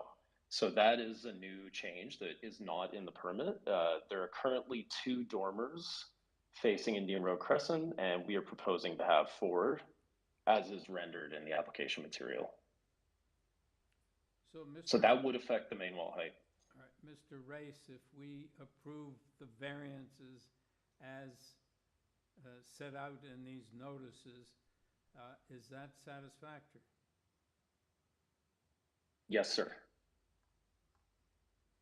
Okay, so Sabrina, maybe we should take out the word new in both variance applications. So just say a 3-story dwelling will be constructed, I guess. Yeah, through you, Mr. Chair, it would just be for the consent, so the 39A, it would read, instead of reading a new 3-story detached dwelling, we would just remove new, the term new, for both the conveyed and retained. Yes. The end result is going to be, if it is approved, 3-story detached dwellings on each lot. Yes. Okay, but as you say, it probably was approved as a new dwelling because there may be sufficient alterations or something. I don't know. I'm not sure how the zoning, I'm looking at the zoning review right now and it's not stating anything based on how they reviewed it. I just don't want any issues for the applicant. Yeah. Okay. So if we take out the word new in the consent request, then that should do it. I believe that's fine. Okay, thank you. Panel, do you have any further questions? Okay, do we have comments? Have a motion? Yes, Peter. Thanks, Chair. I'll start with some comments. I'm assuming my colleagues will have some as well. I think that this is a completely reasonable application. It's a very large lot, and I think the architectural approach taken to these two houses, to these two buildings containing multiple units, is elegant, and I think it fits in with the types of structures in the neighborhood. I know they're not. It's not a mimic of the architectural styles, but I think the massing works, and I think there's been care taken to the situation of these buildings and how they present themselves to the streets and to their neighbors. I understand the concerns of the neighbors, and I think this is something we run into very frequently when buildings with multiple units are being inserted into neighborhoods like this. And I think that's something that we just all need to get more used to. This is a stone's throw away from the subway. And increased density on Bloor. So I'm going to be supporting this. Yes, Sahir. You're muted, Sahir. Thank you. Just a comment to concur with Peter. I think these two developments will serve the public well. I'm also impressed by the fact that two of the units in each home, in its structure, are 3-bedroom units, so that families indeed can live in those units, not essentially just a couple or a single individual. So I think it's a nice mixture of smaller units with larger units, and I think they're very tastefully presented. I'm quite in favor of supporting the application. Yeah, I just wanted to say that there's no variance for overall height, so I don't think these buildings are outrageously tall in any way, shape, or form. We often get, by reason of the design, that the side walls seem to be quite high, but in the end, if the height, the overall height is within the bylaw, then that to me is fine. With respect to parking, of course, there's the new zoning bylaw, and I think, as Mr. Ray said, if he was making the application today, he wouldn't have to mention parking at all. So people that are going to be renting here are going to be, either they're going to be looking to, they either don't have a car or they're going to be looking for some other place to keep their car than in their accommodation. But there's lots of places where they can go, where they can get parking. So this is just another choice. And I think, as Zahir said, these larger apartments, 3 bedrooms, I think are very much needed. There's very few buildings, rental buildings with 3 apartments, 3 bedrooms, I mean. So I'm supporting this application too. Yim? I also support this, but I'm sorry to ask the question about the purpose clause, because at the end of the day, we are still looking at 2 buildings, whether it's new or old. But I just wanted to be precise. On the only one comment I want to add is that when you look at the on this circle immediately to the east, actually those lots are much narrower, and also those houses are much closer. So I think in terms of massing, actually this will fit in the immediate context. Yeah, and Nimrod, did you want to say anything? Yeah, I agree with all the comments that have been said already. Okay, can we have a motion? Peter, did you want to bring a motion? Thanks, Chair. I'm happy to. If we can just do it all as one, that would be Yes. great. I move approval of the consent and the two sets of variances, subject to the development engineering consent conditions and urban forestry condition 1 and 2, both for the retained and for the conveyed portions. Yes. So here you second that. All in favor? You have your approval.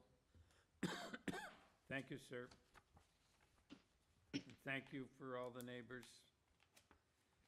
Number 40, 64 Wallington Avenue. And the purpose of this application is to obtain consent to sever the lot into 2 residential lots, one of which will be an undersized lot, and to create easements and rights of way. Parts 1 and 2, draft R plan. The lot has a frontage of 5.18 meters from Wallington Avenue and an area of 157.88 square meters. A new 2-story detached dwelling with a rear ground floor deck will be constructed, requiring variances to the zoning bylaw as outlined in minor variance application A0545/22TEY. Easements, rights of way, part 2. Part 2 is an area of 12 square meters and will be subject to an easement of way in favor of parts 3, 4, and 5 for the purpose of pedestrian access. Retain parts 3, 4, and 5, draft R plan. The lot has a frontage of 8.54 meters from Wallington Avenue and an area of 260.3 square meters. The existing 1.5-story detached dwelling will be altered by constructing 1.5-story additions, requiring variances to the zoning bylaw as outlined in minor variance application A0546/22TEY. Easements, right-of-ways, part 3. Part 3 is an area of 5.52 square meters and will be subject to an easement of way in favor of parts 1 and 2 for the purpose of pedestrian access. The existing easement right-of-way described in instrument number CA336389 will be maintained. With this application, we have material supplied by the applicant. We have email correspondence from planning, parking, transportation, staff reports from engineering, urban forestry, and transportation. Jonathan Benskowski. Good afternoon, sir. Good afternoon. We have your name and your address again. Jonathan Benskowski, 301 Keewatin Avenue. Okay. So, Mr. Benskowski, there's no opposition registered. Could you just give us a brief rundown of what this is all about? Yeah, absolutely. I think you could bring up the presentation material I submitted. Yeah, thank you. So first, we have no issue with any of the staff reports or recommendations from forestry, as well as transportation that have been submitted. This is really truly a residential infill project with the detached side garage being proposed to be removed and the construction of a new dwelling in its place being proposed. The existing house on the the existing house on the east side of the property is to be maintained and renovated. Basically, I did provide some graphics indicating front pad parking because the new dwelling on the west side is proposed to have parking in front of the front main wall of the property, but wholly on the property itself. So I did provide some graphics of other dwellings on the street and the parking solution that they offer. Yeah, so this is a good one to indicate, again, the existing house remaining and the proposed dwelling. The sensitivity to the existing neighbor to the west was to push the dwelling back a little bit because there are some side windows. Although there is an ample setback, that was part of the design and where the dwelling was located. In terms of the lot frontage, it does occur within the neighborhood, but again, this is the retention of the existing house and the removal of a garage. And I'd be happy to answer any questions that you might have. Okay, panel, any questions? Okay, any comments, or do we have a motion? Peter? Thanks, Chair. I'll just start with a comment. I think this is a good application, and I think it's nice to see the maintenance of an existing dwelling, even though what's being proposed for the new dwelling is a little undersized comparatively, but I think it works. And as the applicant said, I think there has been an effort to stagger that new build back to kind of give a bit of deference to the neighbor to the north.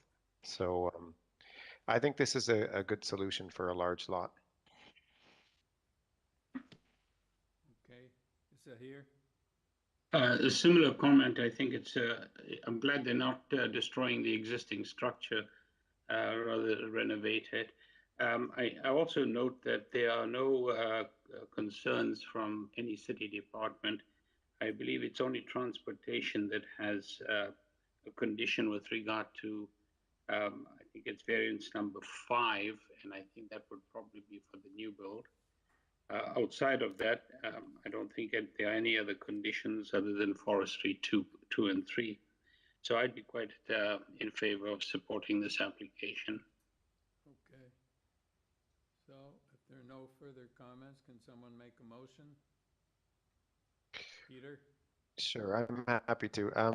I move approval of the application for the consent, subject to the development engineering consent conditions and the minor variances subject to the transportation condition for the license for the new conveyed portion, and then urban forestry condition 2, and then urban forestry condition 3 2 times, if that makes sense.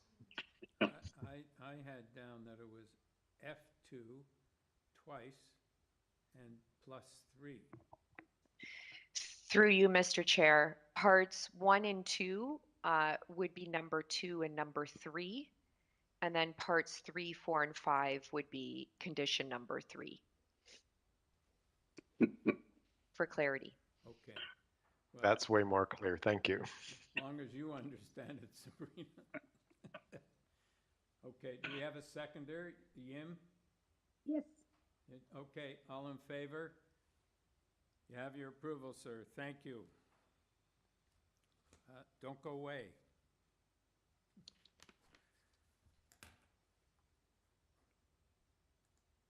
Okay, 50 Lanark Avenue at number 41A. This is to obtain consent to sever an existing residential lot into 2 residential lots. The conveyed property is Part 2, Draft R Plan. Part 2 has a lot frontage of 5.335 meters from Lanark Avenue and a lot area of 195.3 square meters. A new 3-story semi-detached dwelling with a 2-story semi-detached ancillary building will be constructed requiring variances to the zoning bylaw as outlined in minor variance application A0672/22TEY, and the retained property will be Part 1, Draft R Plan. Part 1 has a lot frontage of 5.335 meters on Lanark Avenue and a lot area of 195.3 square meters. A 3-story semi-detached dwelling with a 2-story semi-detached ancillary building will be constructed requiring variances to the zoning bylaw as outlined in minor variance application A00673/22TEY. And with that application, we have material supplied by the applicant, correspondence from planning, transportation services, and urban forestry, staff reports from engineering and urban forestry, correspondence and support from 34 and 48 Lanark Avenue. Mr. Benskowski, are you still here? I'm here, sir. Okay, could you just give us your name and your address again for the record of this property? Yes, Jonathan Benskowski, 301 Keewatin Avenue. Okay, so just give us a brief rundown of this one as well. Yes, I did provide some support material, basically indicating some of the existing lots throughout the area. This is located essentially a 3-minute walk from the corner of Oakwood and Eglinton Avenue West, which does have a station for the Eglinton Crosstown, whenever that actually might open.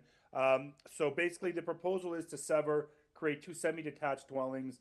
The zoning is RM, which, in the RM zoning, we already know it encourages intensification. In addition, the 2 laneway structures at the rear do not require any variances to the zoning bylaw. I did provide a brief kind of lot study just indicating the lots in the neighborhood itself and what type of, I don't like to use the word precedence, but we often talk about destabilization. If we look on this subject block of Lanark, this is the largest lot that is there. This is really the only opportunity for a development of this kind. And within the kind of neighborhood itself, this really is one of the few lots that would be able to handle an intensification of this type. And I'd be happy to answer any questions you might have. So are you going to tear down the retained property, or are you going to renovate it? In this case, Mr. Chair, there is no opportunity to retain the existing dwelling. It's semis. Yes, they are semis. Okay, thank you. Panel, do you have any questions? Yes, here. Not really a question, but a comment. One of the letters in support of this application made an interesting comment that the laneway suites that are also proposed for this particular site would be a welcome change and improvement to the lane at the back, Reggae Lane, which is a part of a very busy neighborhood. And hopefully my sense of this particular development is it would add to the revitalization of this part of Eglinton, which has had a really rough time during the construction of the subway. So from what I can see, I'm quite in favor of supporting this particular application. So here you shouldn't say had a rough time. They're having a rough time. The thing's Still has. Thing's never going to get completed. Okay. All right. So any further comments? Or do we have a motion? Yes, Yim? Oh, I agree with what has been just said. I think that this is an appropriate development for, especially in the area, in this area. And I think that the plans are well done and sort of, although it's very narrow lot, but I think it's still quite the plans are good, well designed. So I would support it, and I move for approval that for the consent. But I think that there's a forestry condition for the for 41A is number 3. And for B and C is forestry condition number 2. Is that right? Yeah. Yes, yeah. If I may, I'll be glad to second your motion. However, I believe the forestry one, there might be a change from what I can see. I think it's in the supplementary piece. Yeah, in the supplemental material, it seems that they take away some of the condition. That's right. Yeah. I don't remember. Something about forestry no longer being required. Yeah. I got so a note. I have a note of that, but I do not know whether all of them can be moved. The condition, through you, Mr. Chair. Yes. Through you, Mr. Chair, for clarity, Engineering Construction Services submitted a report. There are 2 conditions for the consent and then 1 condition for the minor variance applications. With forestry, I do see the consent would require condition number 3, and then each of the minor variance applications would require condition number 2. All right, that's my understanding. Okay, is that okay, Yim? Yeah, I think it's okay, but I think that I also remember reading in the supplemental materials, the situation of the urban forestry has been changed, and they removed some of the conditions. Through you, Mr. Chair, I can just double check that now. Okay.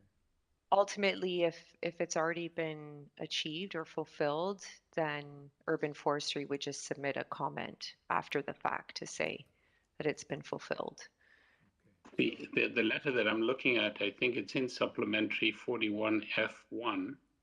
It's a planning email correspondence indicating that the forestry condition placed on this file, there is a forestry condition on this file, but the neighbors have already removed the 2 subject trees that triggered the condition that I placed on file. Since the trees are removed, an application will not be required anymore.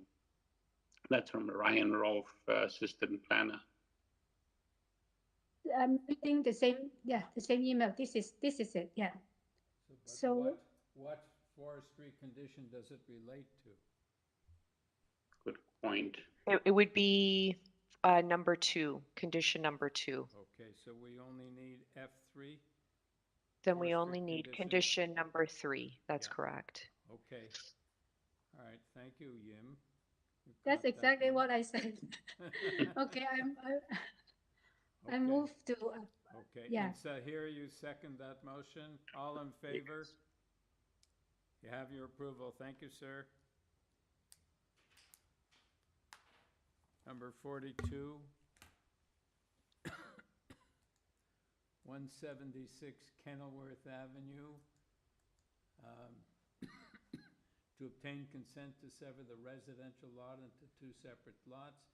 The conveyed Part 2 Draft R plan. This lot has a frontage of 7.933 meters and an area of 404.1 square meters. A new 3-story detached dwelling with a front integral garage, a front covered porch, and a 3rd-story north side balcony will be constructed, requiring variances to the zoning bylaw and as outlined in minor variance application A0825/21 TEY. The retained part, Part 1, Draft R plan. This lot has a frontage of 7.954 meters and an area of 387.4 square meters. A new 3-story detached dwelling with a front integral garage, a front covered porch, and a 3rd-story north side balcony will be constructed, requiring variances to the zoning bylaw as outlined in minor variance application A0826/21 TEY. With this application, we have material submitted by the applicant. We have correspondence from planning and urban forestry, and we have a staff report from urban forestry.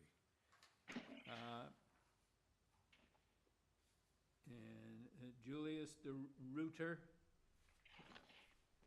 Yes, good evening, members of the community. My name is Julius de Ruyter, and I'm a planning consultant acting for the owner of the property, and my address is 102 Corselet Road, Toronto. Okay, thank you. You have some opposition, so perhaps you could tell us what this is about. Yes, I'll try and be very brief, Mr. Chairman. This is an application that was before the committee last January. There were a number of concerns raised by residents at that meeting, and the committee agreed to defer the matter to let my client address the concerns raised. The 2 new dwellings have been totally redesigned. My client has addressed the concerns to bring the house closer to the street as requested by the neighboring property owners. We've addressed the building length by reducing the depth of the building and the length of the building. We've reduced the floor space of the buildings and the resulting variance to the floor space index. The original scheme, there was a proposal to remove 4 trees. The current scheme now is only to remove 2 trees. My client has actually made an application to urban forestry respecting the tree situation on the property. We have their approval. I see that there's a proposal to impose condition number 3 of the committee of the urban forestry, and that would be fine with us. All in all, we've reduced all of the variances that are before you, and we believe this is a better scheme. And you can see perhaps from this drawing that the subject property sits on the curve of a road, so we had a bit of a challenge in terms of siting the dwellings on that curve and addressing, I guess, the concerns of the 2 immediate neighbors to make sure that the houses reasonably are in line with those 2 dwellings on either side. So that's my brief presentation. I'm happy to answer any questions the committee may have. Okay, panel, any questions? Okay. Ms. Williamson, Mr. Chu?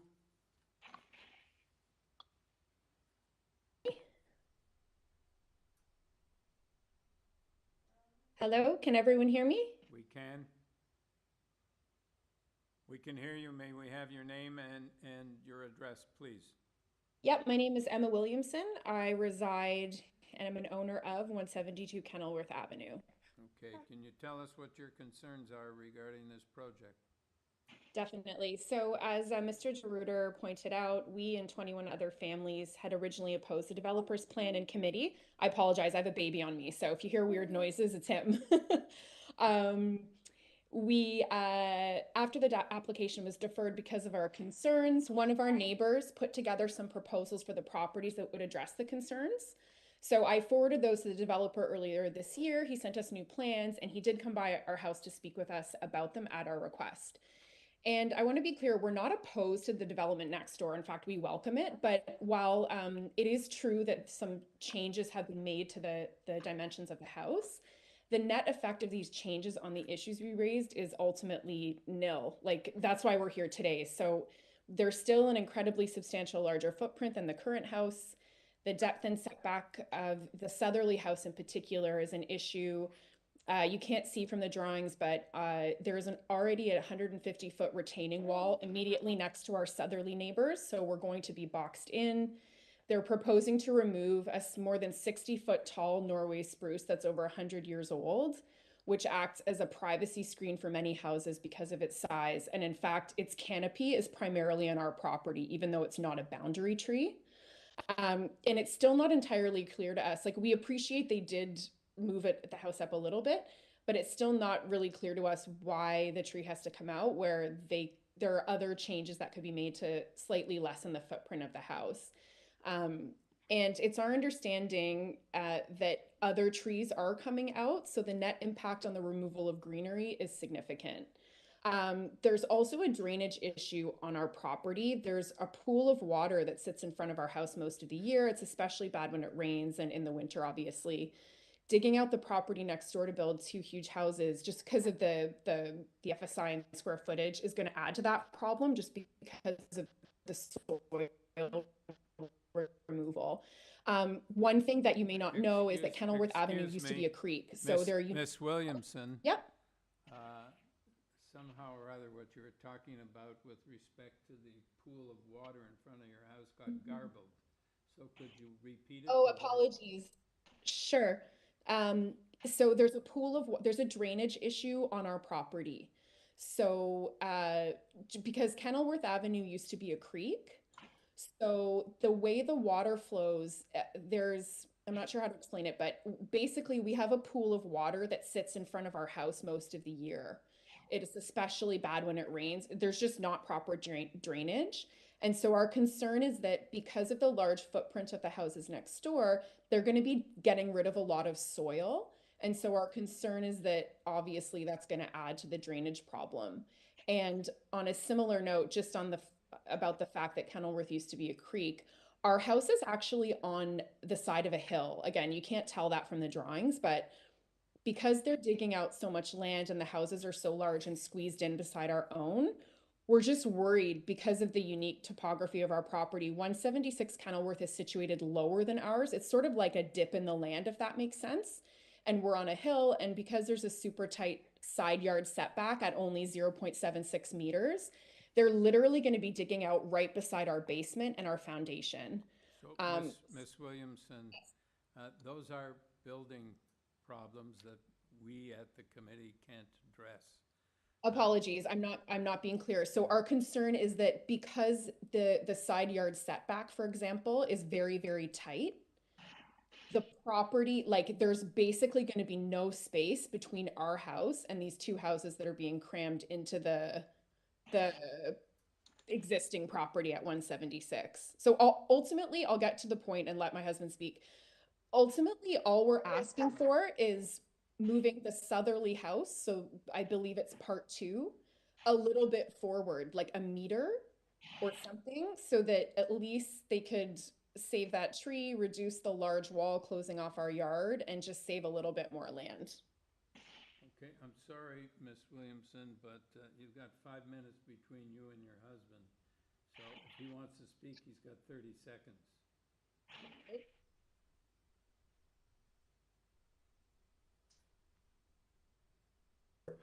Just very quickly, as my wife alluded to, I mean, these houses are really big. They're over 4,000 square feet, including the basement. The height is 2 meters, like a variance of 2 meters on the height. On the frontage, it's almost 5 meters. And so, like my wife indicated, we're just looking for them to shrink the footprint. The floor space is over 40 meters squared from the variance. When you see the other dwellings here, they're about 2,500 square feet. So just in totality, I get it. They want to put the biggest house possible, but we would ask that they shrink it somewhat so that we can maintain the local greenery and also address the drainage issues and not kind of create a bit of a chasm in the backyards because of the retaining wall. Those are the main points. All right, thank you.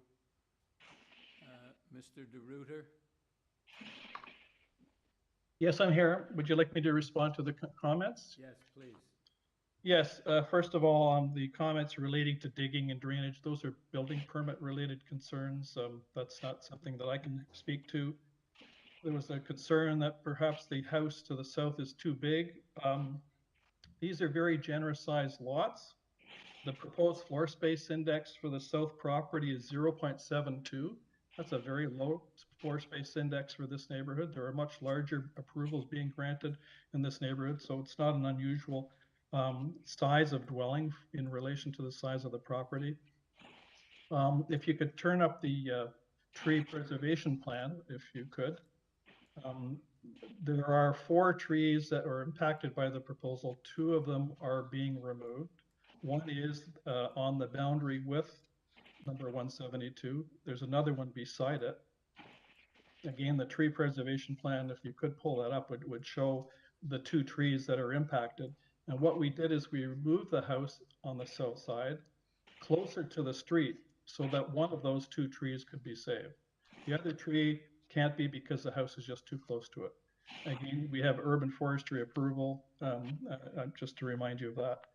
Those are my comments on what I heard. Okay, thank you, sir. Panel, do you have any questions? Yes, here. Just listening to the neighbor to the south of the one of the properties who talking about drainage issues. I detect from Google Map, if I'm not incorrect, that the slope of the road is from north to south, and in front of both the new builds, the proposed new builds, you've got driveways that are going to be built. Can you have both those driveways and possibly the 2 concrete pads at the back of the homes be made of porous material so that that would mitigate some of the runoff and water drainage towards the neighbor who just spoke?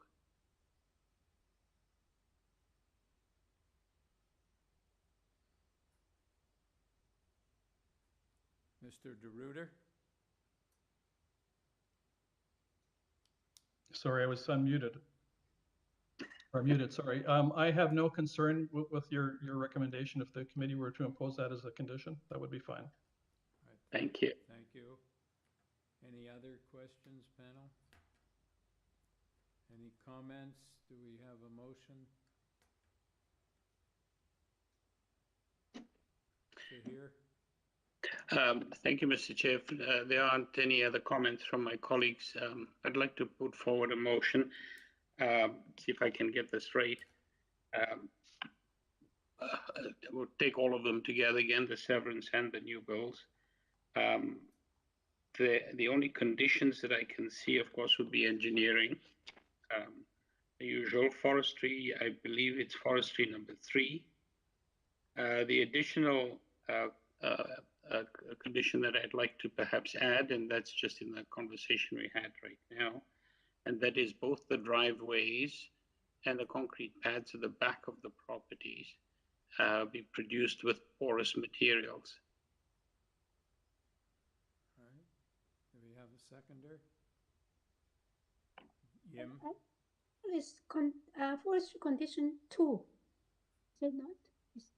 I don't have a note of 2. Does anybody have a note of 2? I only see a 3, so unless. Oh, okay. I got it wrong then. I put down F2. Okay. You probably didn't get it wrong. You just can't read your writing like me. I can't tell a 2 from a 3 in my writing most of the time. So are you seconding the motion? Yes. Yim? Yes. Thank you. Yes. All in favor? Yim? You have your approval, sir. Thank you. Number 43, 1A Normandy Boulevard. The purpose of this application is to alter the existing two-story detached dwelling by constructing a rear two-story addition with a rear ground floor deck. With this application, we have material submitted by the applicant. We have email correspondence from planning, and we have correspondence in concern or interest from 10 and 3 Normandy Boulevard. Nafisa Zangiabadi. Good afternoon, Mr. Chair. This is Nafisa Zangiabadi, 30 Apple Orchard Path, Thornhill, and I'm representing the owner. Okay, we have somebody in interest, so you better tell us what this is about briefly. Yes. Sure. This application was before committee in June, and at that time we were proposing to have a third-story addition, which our neighbors had concern with that third-story addition. So after a few meetings with them, we decided to remove the entire third story, which removed the height and main wall variance for us and decrease the gross floor area variance. Basically, it leaves us with just 2 variants for gross floor area and the encroachment of the deck to the rear yard.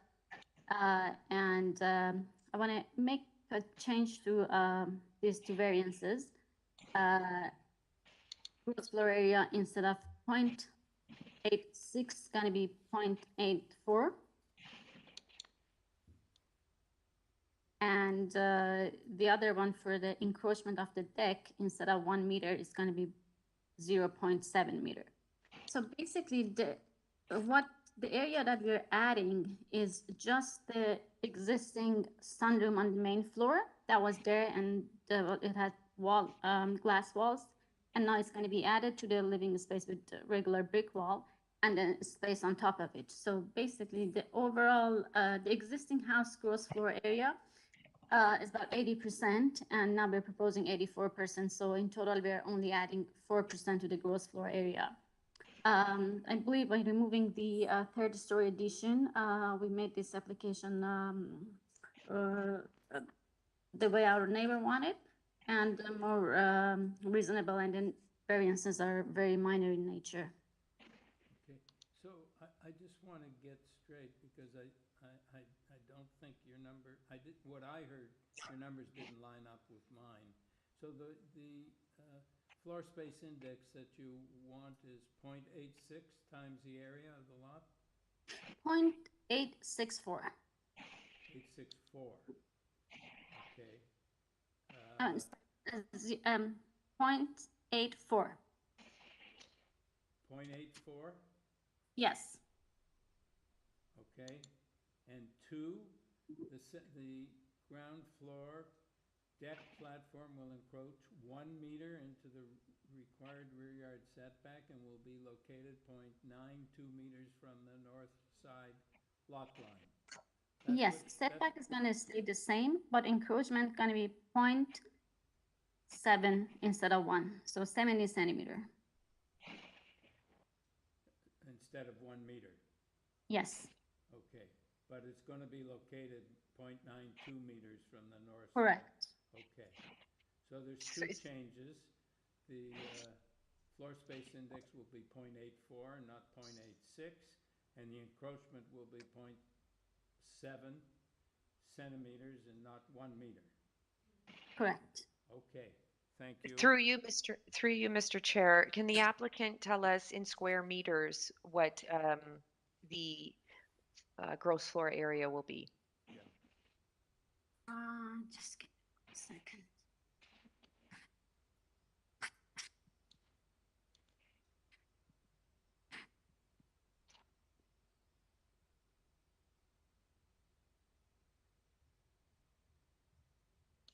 The gross floor area would be 102 square meter. Thank you. Oh, sorry, 100 and, sorry, 107, sorry, 107. Okay, 107. Yes. Thank you. Okay.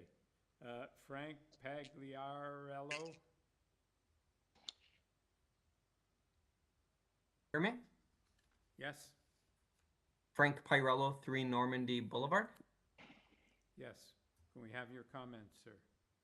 Yeah, no, I agree with the applicant that they had discussed it with me, so I'm all on board. The only comment I had was on the plan document, page 1, the chart on the top right-hand corner, if you pull up the plan documents, shows the gross floor area of, I think maybe that's where she was getting the 84%, the 0.84. My only concern was on the existing ground floor to the proposed ground floor, if they were keeping the sunroom as is, why is there an increase in the ground floor? Okay. Are those your comments? That was it, yes. Okay. So, Nafise, can you respond to that? Yes, we're actually going to confirm that we are keeping the projection of the sunroom on the main floor, but in the original drawings and previous committee, there was a walkout in the basement that we removed later on. So that added to the area of the sunroom on main floor, and that little area also added on second floor. But as we talk to our neighbors and they're concerned for the projection of the sunroom, it's going to stay the same, 4 feet 5 inches. Okay, thank you. All right, panel, do you have any questions? Have any comments? Do we have a motion? Yes, Nimrod?